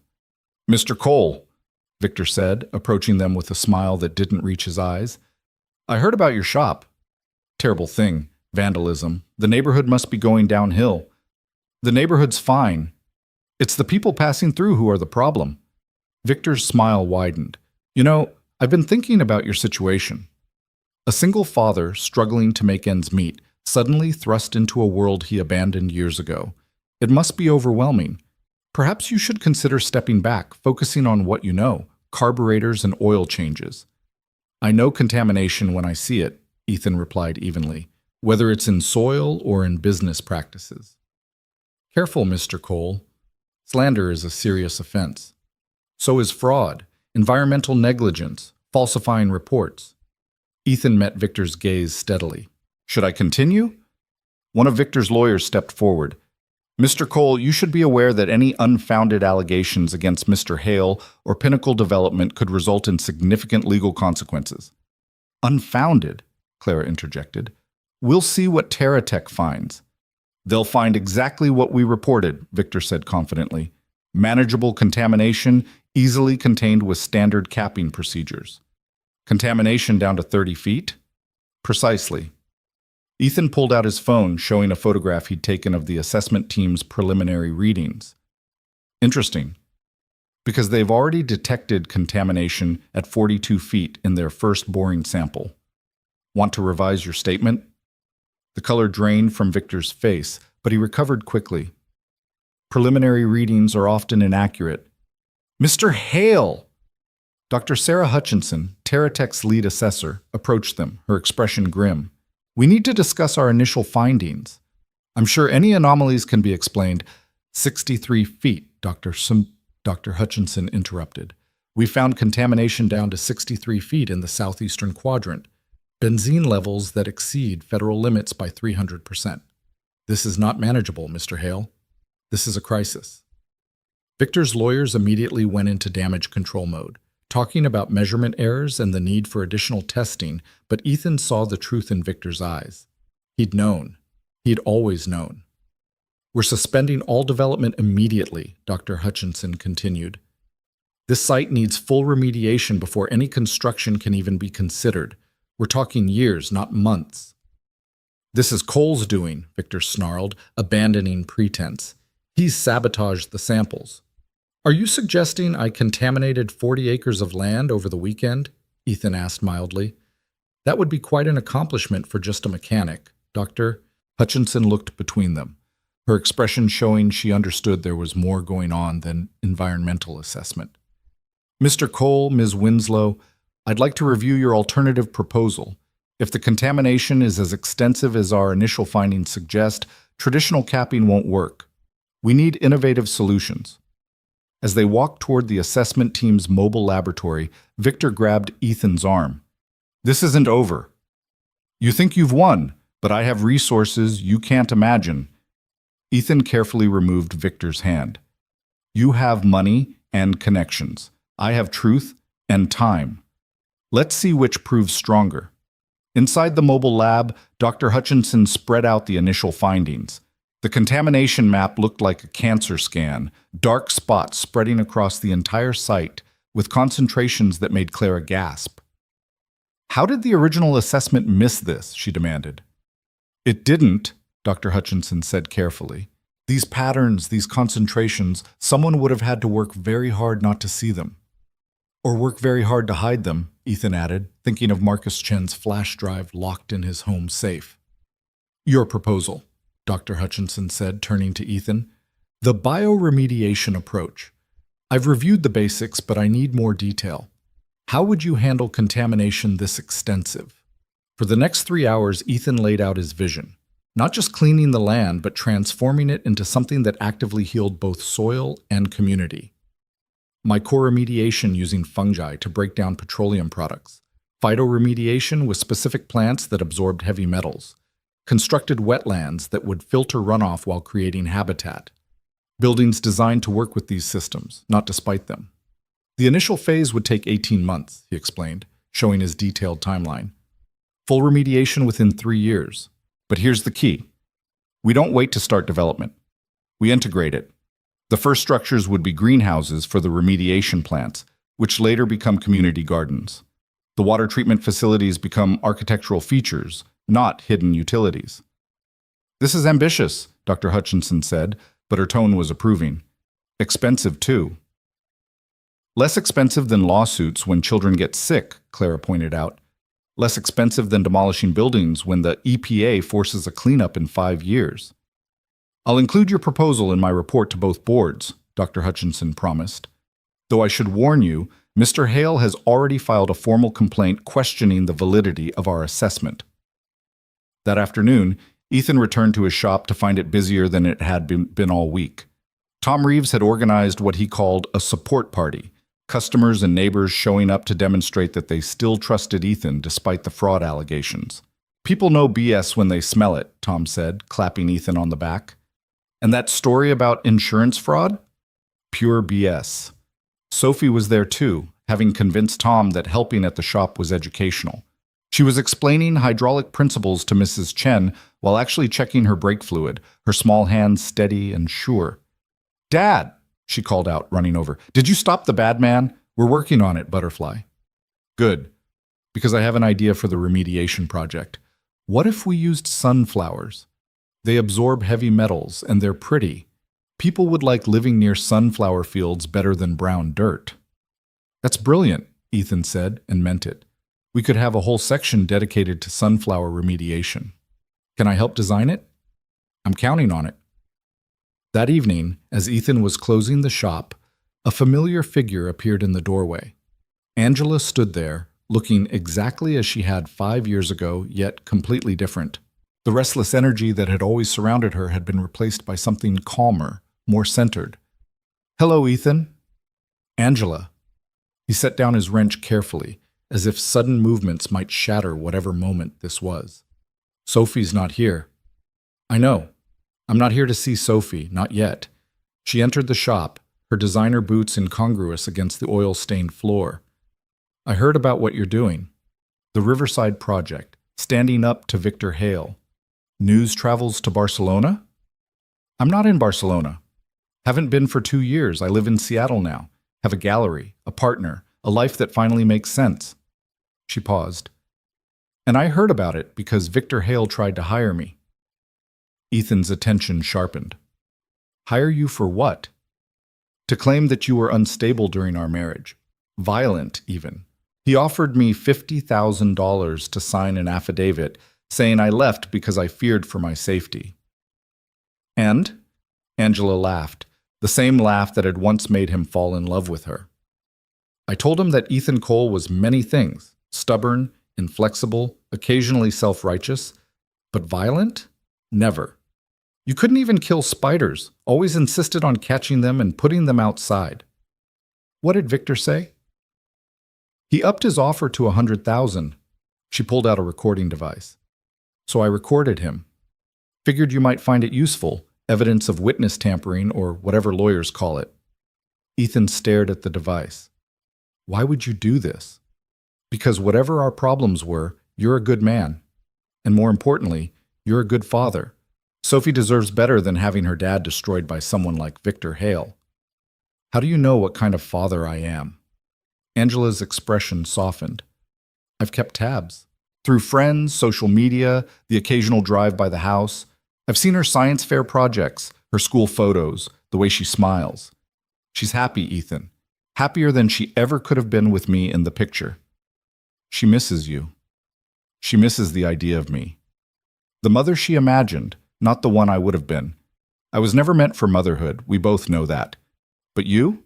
You were born to be a father. Even when we were married, you were more parent than partner. Is that why you left? Because I was boring? No. I left because staying would have turned me into someone bitter and resentful, and that would have poisoned Sophie's childhood worse than any absence. She handed him the recording device. Use this however you need to. And Ethan? That Clara Winslow, she sees you, really sees you. Don't be too stubborn to see her back. After Angela left, Ethan sat in his empty shop, holding the recording device and thinking about second chances, about roads not taken, about the strange ways life circled back on itself. His phone buzzed with a text from Clara. Emergency board meeting tomorrow. Victor's fighting back. We need everything we have. He looked at the device in his hand, then at the photo of Sophie on his workbench. Everything they had might not be enough, but it was more than Victor expected. The man had made a crucial error. He'd assumed that people who chose principle over profit were weak, that integrity was just another word for naive. Tomorrow, Victor would learn otherwise. The emergency board meeting was scheduled for 7 in the morning, an hour designed to catch people off guard, unprepared. But Ethan had been up since 4 reviewing every document, every piece of evidence, every argument. Clara met him in the Pinnacle lobby at 6:30, her expression determined but tired. Victor's been working the phones all night, she said, calling in favors, making promises, probably threats. He's got 3 board members solidly on his side, maybe 4. And the others? Waiting to see which way the wind blows. Crawford's the key. If he supports us, others will follow. If not, then we make the wind blow our direction. The boardroom was already half full when they arrived. Victor stood at the presentation screen, his confidence restored, his suit impeccable, his smile sharp as broken glass. Ladies and gentlemen, he began without preamble, we're here because certain parties want to derail a profitable project with fear-mongering and exaggerated environmental concerns. Contamination at 63 feet is not exaggerated, Clara interjected. According to one assessment team, which may have been influenced by Mr. Cole's interference. That's a serious accusation, Crawford said from his seat at the head of the table. Do you have evidence? I have questions. How did Mr. Cole know to check the southeastern quadrant specifically? Why did contamination levels spike suddenly after his involvement? And why should we trust the word of a man under investigation for insurance fraud? Because that investigation is fraudulent itself, Ethan said, standing. Just like your environmental reports, just like your entire approach to development. He pulled out his laptop, connecting it to the presentation system. Let me show you something. Mr. Hale's last 3 projects, all with environmental issues post-construction. That's not relevant, Victor started. It establishes a pattern. But you're right, let's focus on Riverside. Ethan pulled up the real environmental data from Marcus's flash drive. These are the original reports, before Mr. Hale's adjustments. Note the dates, the signatures, the clear indication of contamination beyond 60 feet. Where did you get those? Victor demanded, his face flushing. From someone with a conscience. But if you want more current evidence, Ethan pulled out Angela's recording device. This is Mr. Hale attempting to bribe my ex-wife to make false accusations against me. Would you like to hear it? The room went silent. Crawford's expression was unreadable, but his fingers had stilled on the table, never a good sign for whoever had his attention. Play it, he said quietly. Angela's voice filled the room, clear and professional, followed by Victor's, offering money for lies, increasing his price when refused, his tone becoming threatening when she continued to resist. That proves nothing, Victor said when it finished, but his voice had lost its confidence. It's taken out of context. What context justifies bribing someone to commit perjury?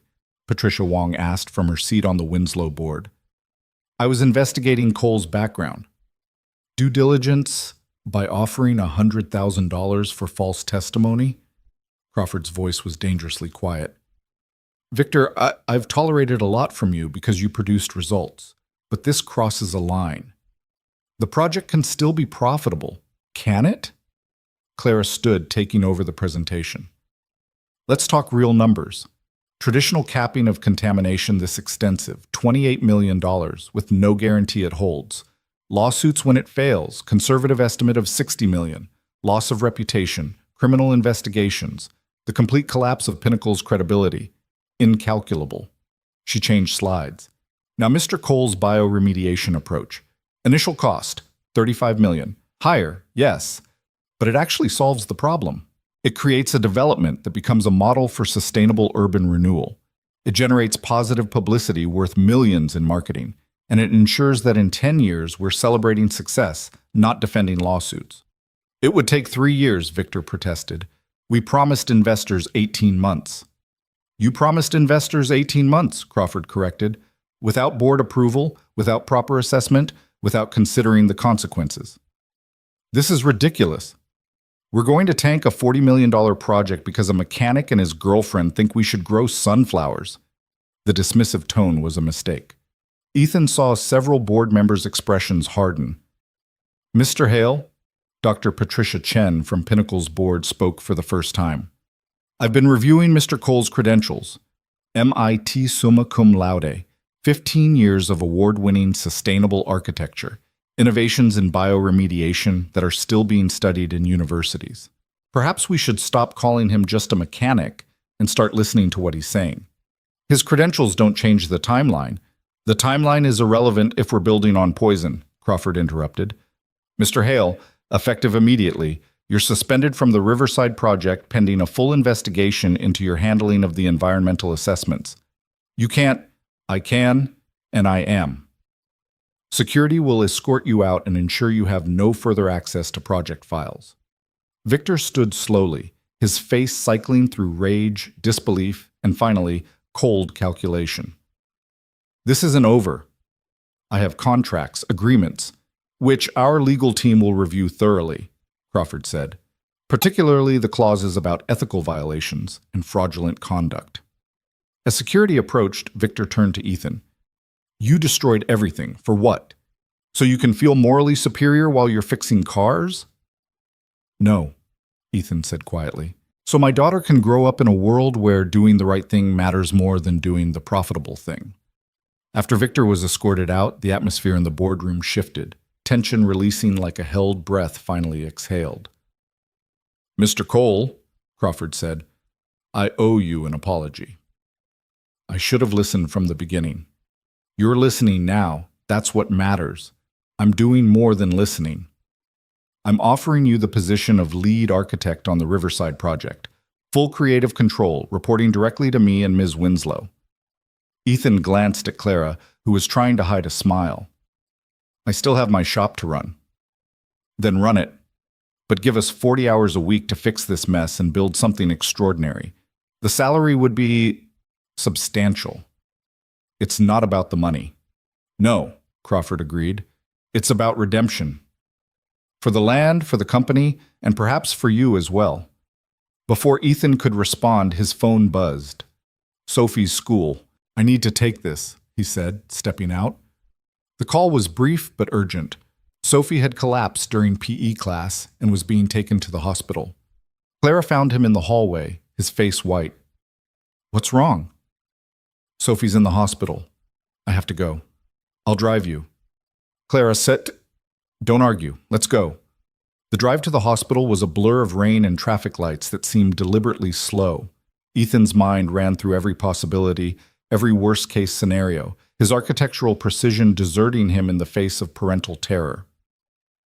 She's strong, Clara said, navigating through traffic with focused efficiency.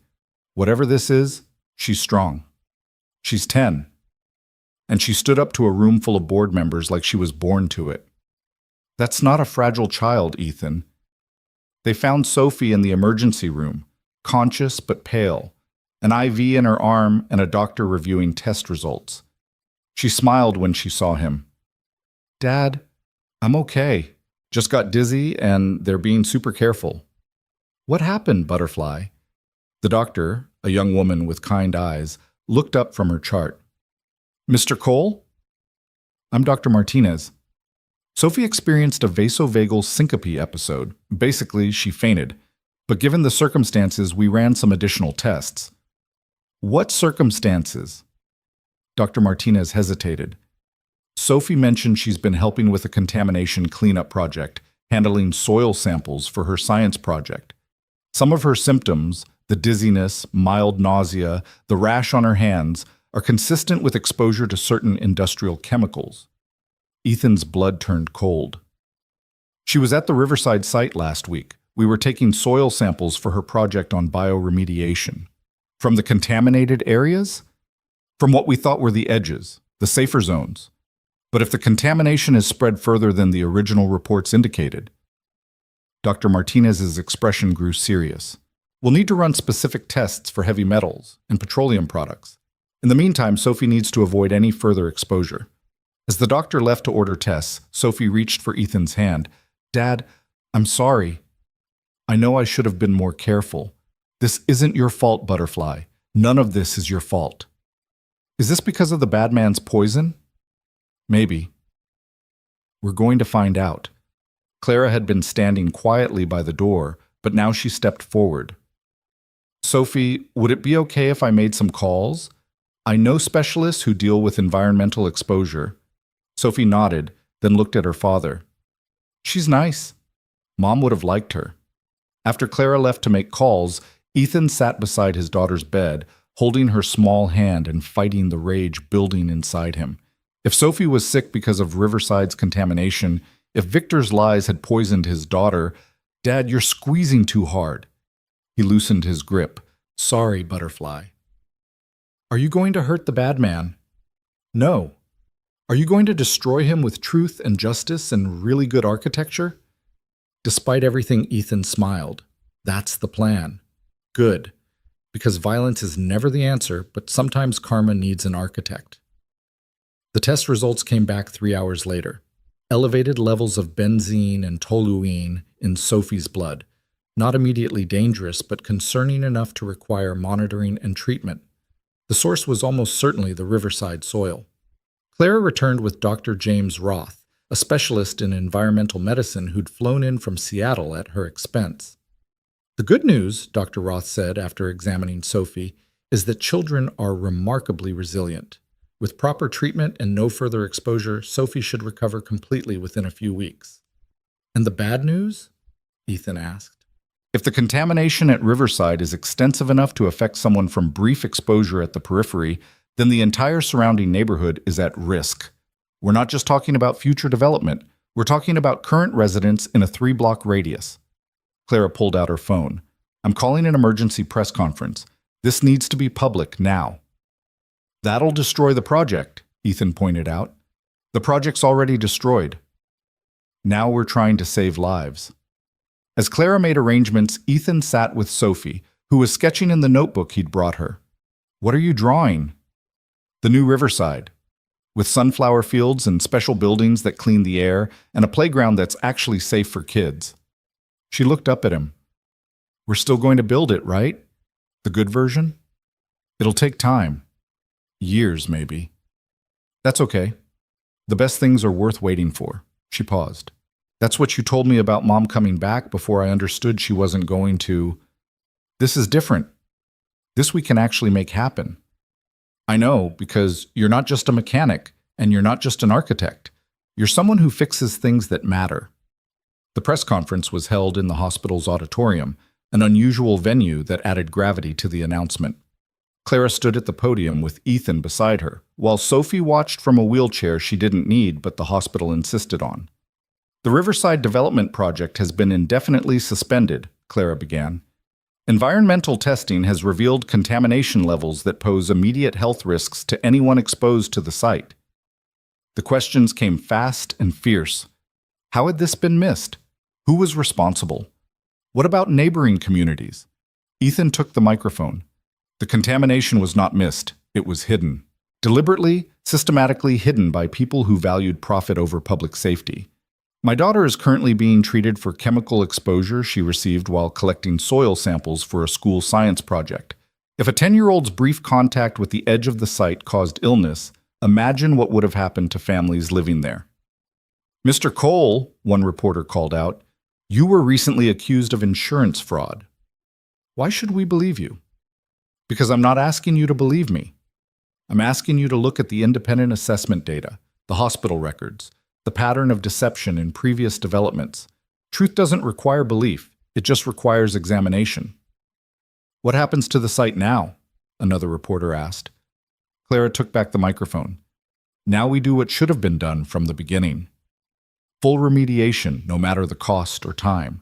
And when the land is clean, truly clean, we build something that honors both the community and the environment. Who will lead this new development? Clara glanced at Ethan. Someone who understands that the foundation determines everything that comes after. After the press conference, as they returned to Sophie's room, they found Crawford waiting for them. That was quite a performance, he said, but his tone wasn't hostile. It was the truth, Clara replied. Yes, it was. Which is why Pinnacle's board has voted to fully support the remediation project, whatever the cost. We'll also be conducting reviews of all Victor Hale's previous projects. He turned to Ethan. The offer stands. Lead architect, full creative control, the resources to do this right. I need to focus on Sophie right now. Of course. Take whatever time you need. But Mr. Cole, this city needs builders who care more about tomorrow than today. Your daughter's right. You're not just a mechanic.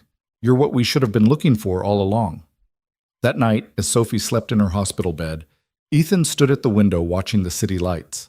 Clara joined him, bringing coffee that was terrible but welcome. You know Victor won't give up, she said quietly. He'll fight this, claim defamation, try to salvage his career. Let him try. The truth's out now.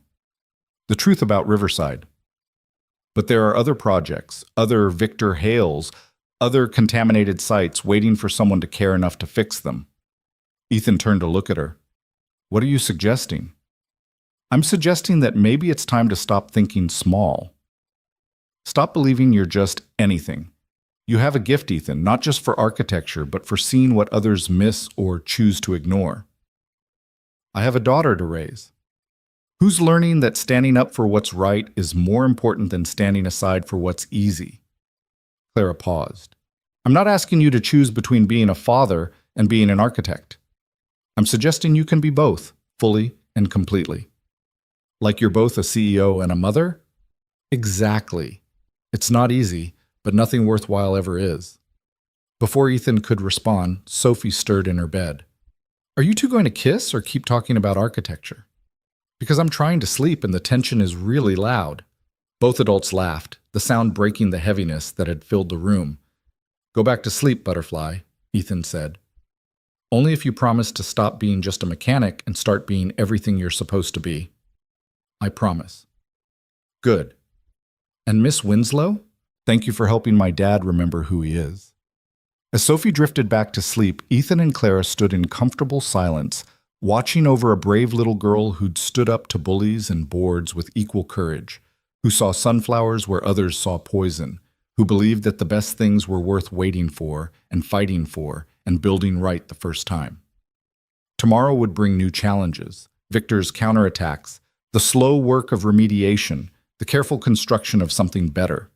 But tonight, in a hospital room that smelled of antiseptic and hope, a mechanic who was also an architect, a single father who was also a visionary, stood guard over his daughter and began to imagine not just buildings but futures, not just structures but possibilities. The foundation had been laid, truth on bedrock instead of lies on sand. Everything else would follow. The weeks following the press conference transformed Portland's perception of the Riverside project from a development opportunity into a cautionary tale about corporate greed and environmental responsibility. Sophie had been released from the hospital after 3 days, her recovery swift but serving as a constant reminder of what had almost been lost.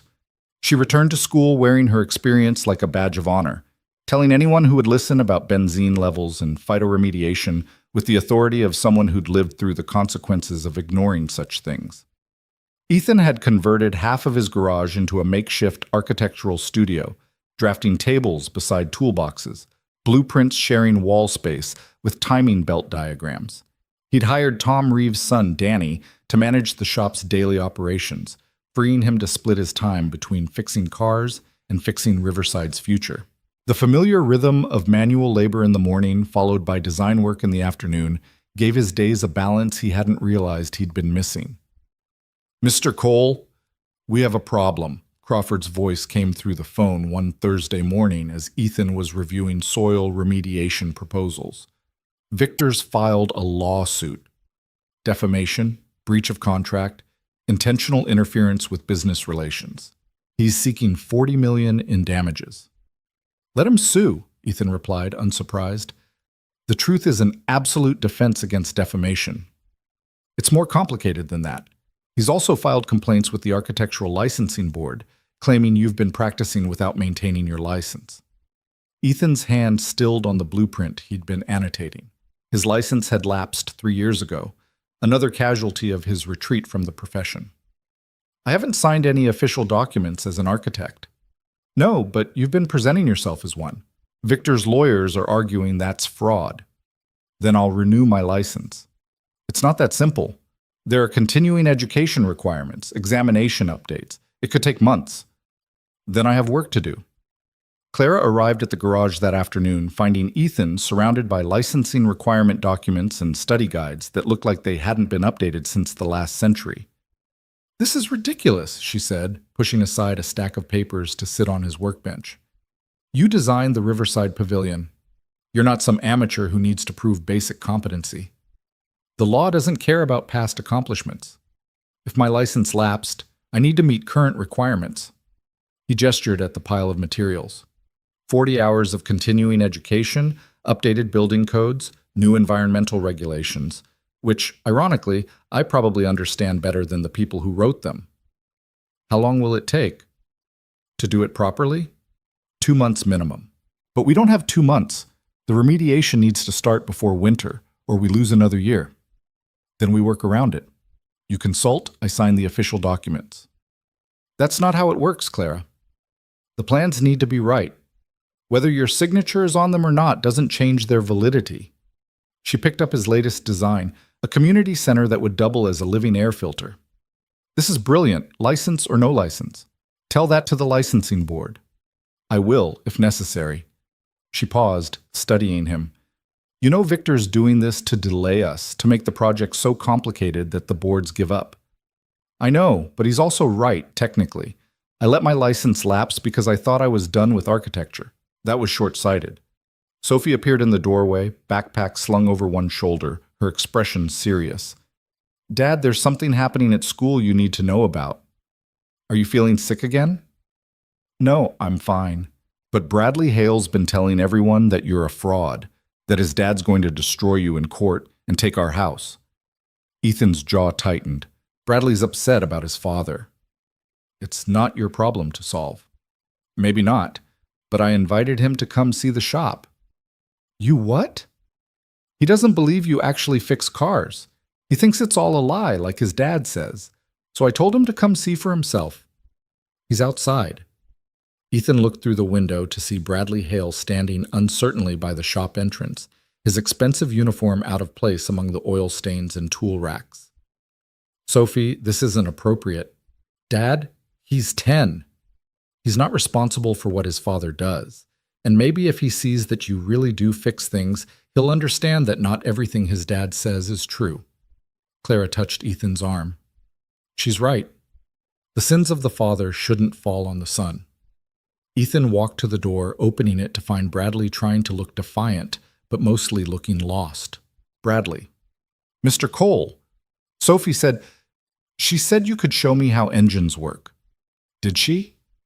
"She said you're the best mechanic in Portland. My dad says that's a lie." "Your dad says a lot of things. Want to find out what's true?" For the next hour, Ethan showed Bradley the intricacies of internal combustion, the precision required to rebuild an engine, the satisfaction of fixing something broken.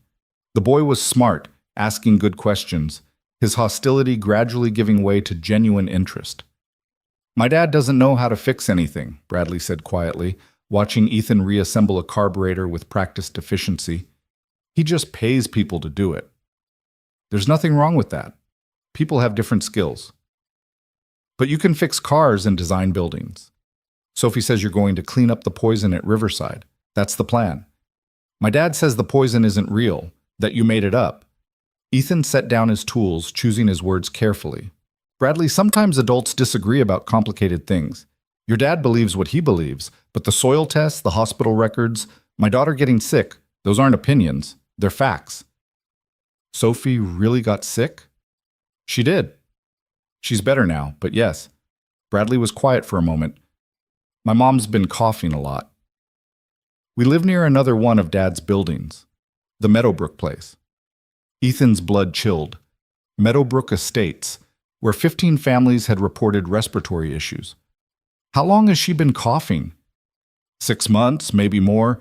Dad says it's allergies, but she never had allergies before we moved there. Bradley, has your mom seen a doctor? Dad says doctors overreact, that they'll find problems that aren't there. Ethan glanced at Clara, who was already pulling out her phone, likely calling Dr. Roth. Bradley, would your mom be willing to get tested, just to be safe? I don't know. Maybe. Dad would be really mad. Sometimes being mad is less important than being safe. Sophie, who'd been quietly organizing tools, spoke up. Bradley, my dad gave up being a famous architect to keep me safe. That's what parents are supposed to do. Keep their kids safe, even when it's hard or expensive or inconvenient. Bradley looked between them, and for a moment, Ethan saw Victor in the boy's face. The same sharp features, the same calculating eyes. But then something shifted, a vulnerability that Victor had probably trained out of himself decades ago. I'll ask her, Bradley said finally. But don't tell my dad I was here. After the boys left together, discussing something about a school project with the enthusiasm of newfound alliance, Clara turned to Ethan. If residents at Meadowbrook are getting sick, then Victor's pattern of negligence becomes criminal. Ethan was already reaching for his phone. We need to document everything. Every sick resident, every covered-up report, every property he's developed. That's a massive undertaking. Then we'd better get started. Over the next 3 weeks, while Ethan rushed through his licensing requirements, Clara assembled a team of investigators, health professionals, and environmental scientists. What they found was worse than either had imagined. 7 developments over 5 years, all with environmental issues, all with residents reporting health problems, all with paperwork that had been carefully managed to avoid connecting the dots. Mrs. Hale did get tested, secretly, with Clara arranging everything through Dr. Roth. The results showed elevated levels of industrial chemicals consistent with long-term exposure to contaminated air. She wasn't alone. Dozens of Meadowbrook residents showed similar results. We need to go public with this, Clara insisted during one of their late-night planning sessions in Ethan's garage-turned-studio. Not yet. If we move too fast, Victor's lawyers will claim we're orchestrating a witch hunt. We need ironclad documentation, verified medical records, a clear pattern that can't be dismissed. People are sick, Ethan. And they'll be sicker if Victor's allowed to continue. We do this right, we stop him permanently. We do it wrong, he walks away and keeps building on poisoned ground. Sophie, who was supposed to be asleep but had developed a talent for strategic eavesdropping, appeared in the doorway. Bradley says his parents are getting divorced. Sophie, you should be in bed. His mom's leaving. She found out about the contamination, about Dad hiding it. She's taking Bradley and moving to her sister's house in Bend. Ethan and Clara exchanged glances. A divorce would mean discovery, documents, potential evidence that Victor couldn't control or hide. That's sad for Bradley, Ethan said carefully. He's actually relieved. He says his dad's been different lately, meaner, more desperate. Sophie climbed onto Ethan's lap, something she rarely did anymore. Dad, are we safe? Victor Hale seems like someone who might do bad things when he's desperate. We're safe, Butterfly. I promise. But even as he said it, Ethan wondered if it was true. The lawsuit was progressing, Victor's lawyers deploying every delay tactic and procedural manipulation possible.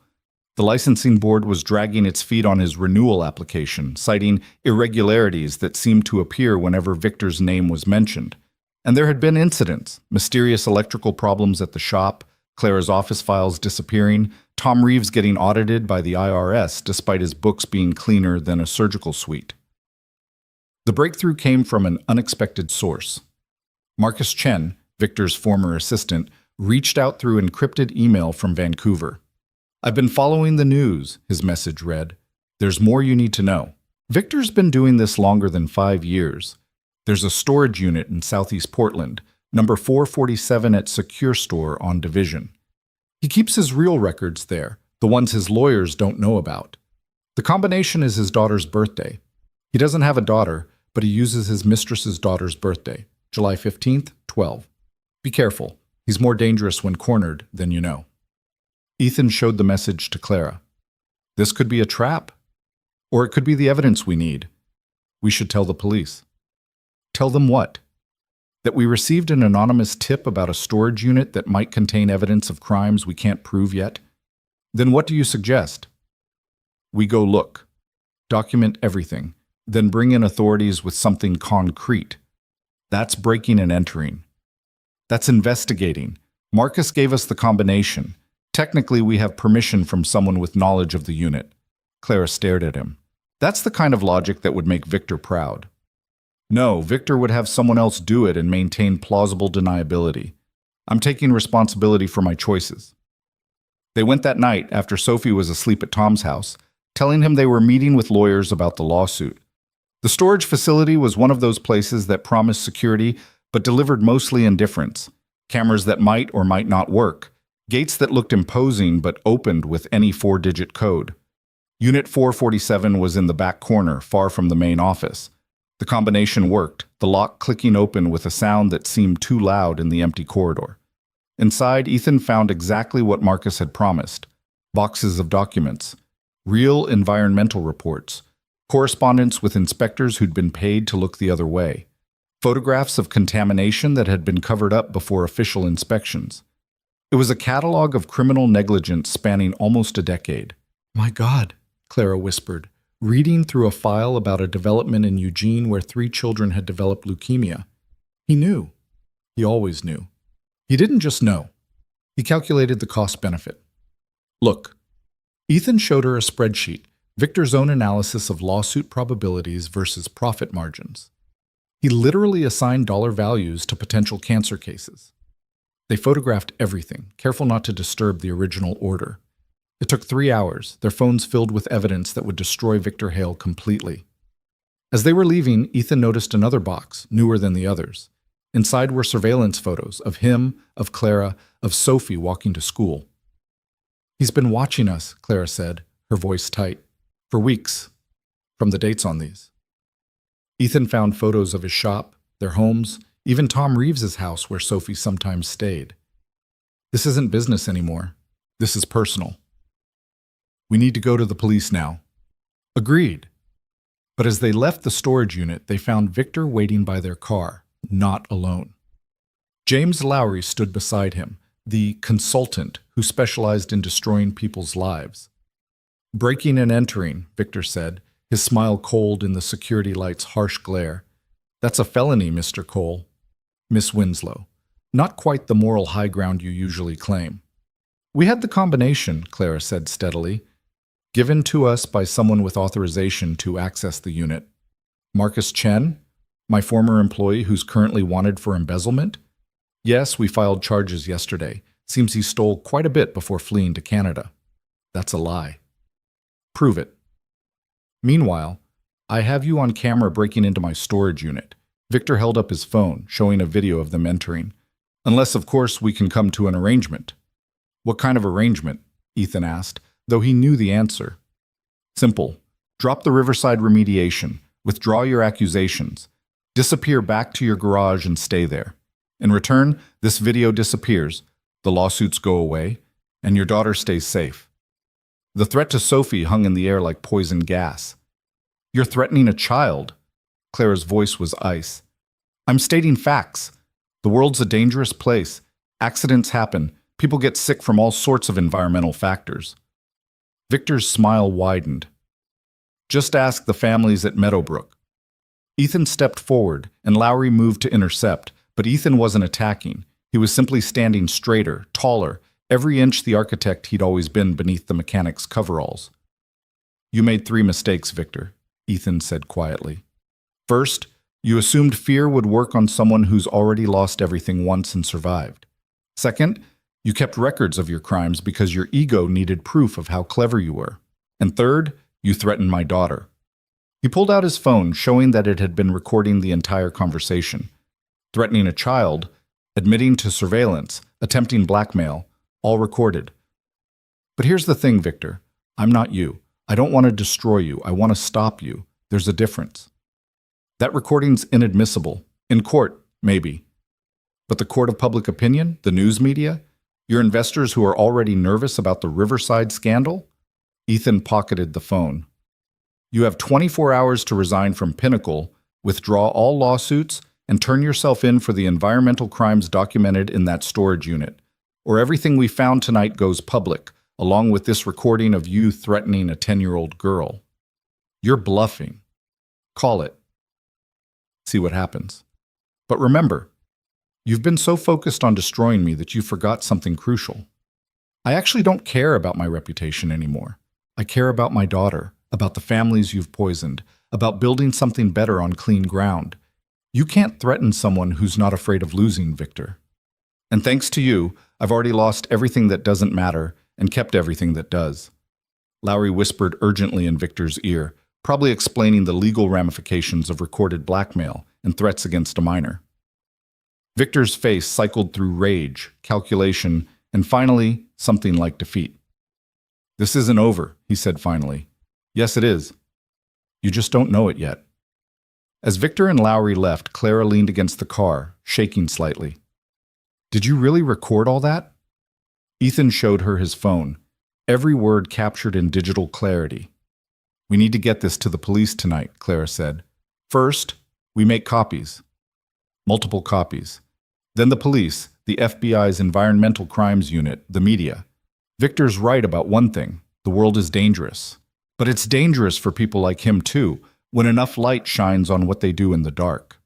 They drove to Clara's office, making copies of everything, uploading files to secure cloud servers, creating a trail that couldn't be destroyed or buried. As dawn broke over Portland, they walked into the FBI field office with boxes of evidence that would unravel not just Victor Hale, but an entire network of environmental crimes. The next few days moved with surreal speed. Victor's arrest made national news. The storage unit evidence led to investigations of dozens of developments across 3 states. Families who'd been sick for years finally had answers, and more importantly, legal recourse. Mrs. Hale called Ethan to thank him. Bradley told me about visiting your shop, about you showing him that people can build and fix things, not just break them. He wants to be an engineer now.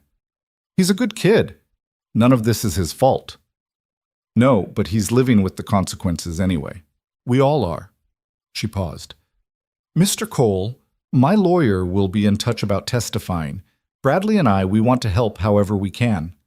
The licensing board expedited Ethan's renewal after the FBI made it clear that their delays had been influenced by someone now under federal investigation.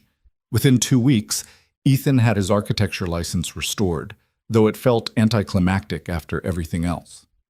Sophie's science project on bioremediation won not just the school fair, but the state championship, with judges particularly impressed by her lived experience with environmental contamination and recovery. She donated the prize money to a fund for Meadowbrook family's medical expenses. You know what this means? Crawford said during a meeting to officially appoint Ethan as lead architect for the Riverside restoration. You're not just designing a development. You're creating a template for how to reclaim poisoned land across the country. It's still going to take 3 years minimum, Ethan reminded him. Some things are worth doing right, even if they take time, Crawford replied. I believe a wise 10-year-old said something similar recently. Clara had been quiet during the meeting, but afterward, as they stood at the Riverside site watching the first phase of remediation begin, she took his hand. You did it, she said. You stopped him. We did it. All of us. No, Ethan. You stood up when standing up meant risking everything. You showed Sophie and Bradley and everyone watching that integrity matters more than income, that some things can't be bought or sold or buried under convenient lies. I'm just a mechanic who remembers how to draw buildings. Clara laughed. You're the least just anything I've ever met. You're a father, an architect, a mechanic, and someone who rebuilds things everyone else has written off as too broken to save. It's Speaking of rebuilding, Ethan pulled out a set of plans. I want to show you something. The drawings showed the complete Riverside vision, not just remediation but transformation. Gardens that cleaned soil while providing food for the community. Buildings that breathed with living walls and generated more energy than they consumed. Community spaces designed to bring people together rather than apart. And at the center, a pavilion dedicated to environmental education, where children could learn about both contamination and recovery, about the mistakes of the past and the possibilities of the future. It's ambitious, Clara said, studying the plans. Sophie says anything less is for people who don't want to change the world. Smart kid. Gets it from her father. Her father the mechanic? Her father the man who fixes what's broken, builds what matters, and teaches by example that being just anything is a choice, not a sentence. That evening, Ethan picked Sophie up from school to find her waiting with Bradley and Maria, all three clutching science books and talking animatedly about mycore remediation networks. Dad, can Bradley come see the Riverside site? He wants to understand how the cleaning process works. If his mother approves. She already said yes. She says you're a good influence.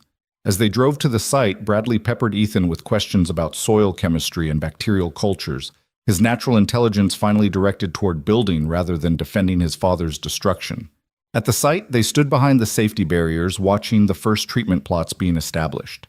Rows of specific plants chosen for there to absorb heavy metals, fungi cultures that would break down petroleum products.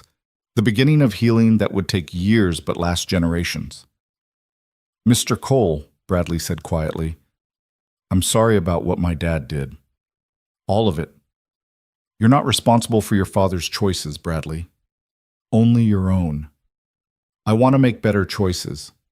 Sophie's been teaching me about environmental science, and I think I want to learn how to fix things like this.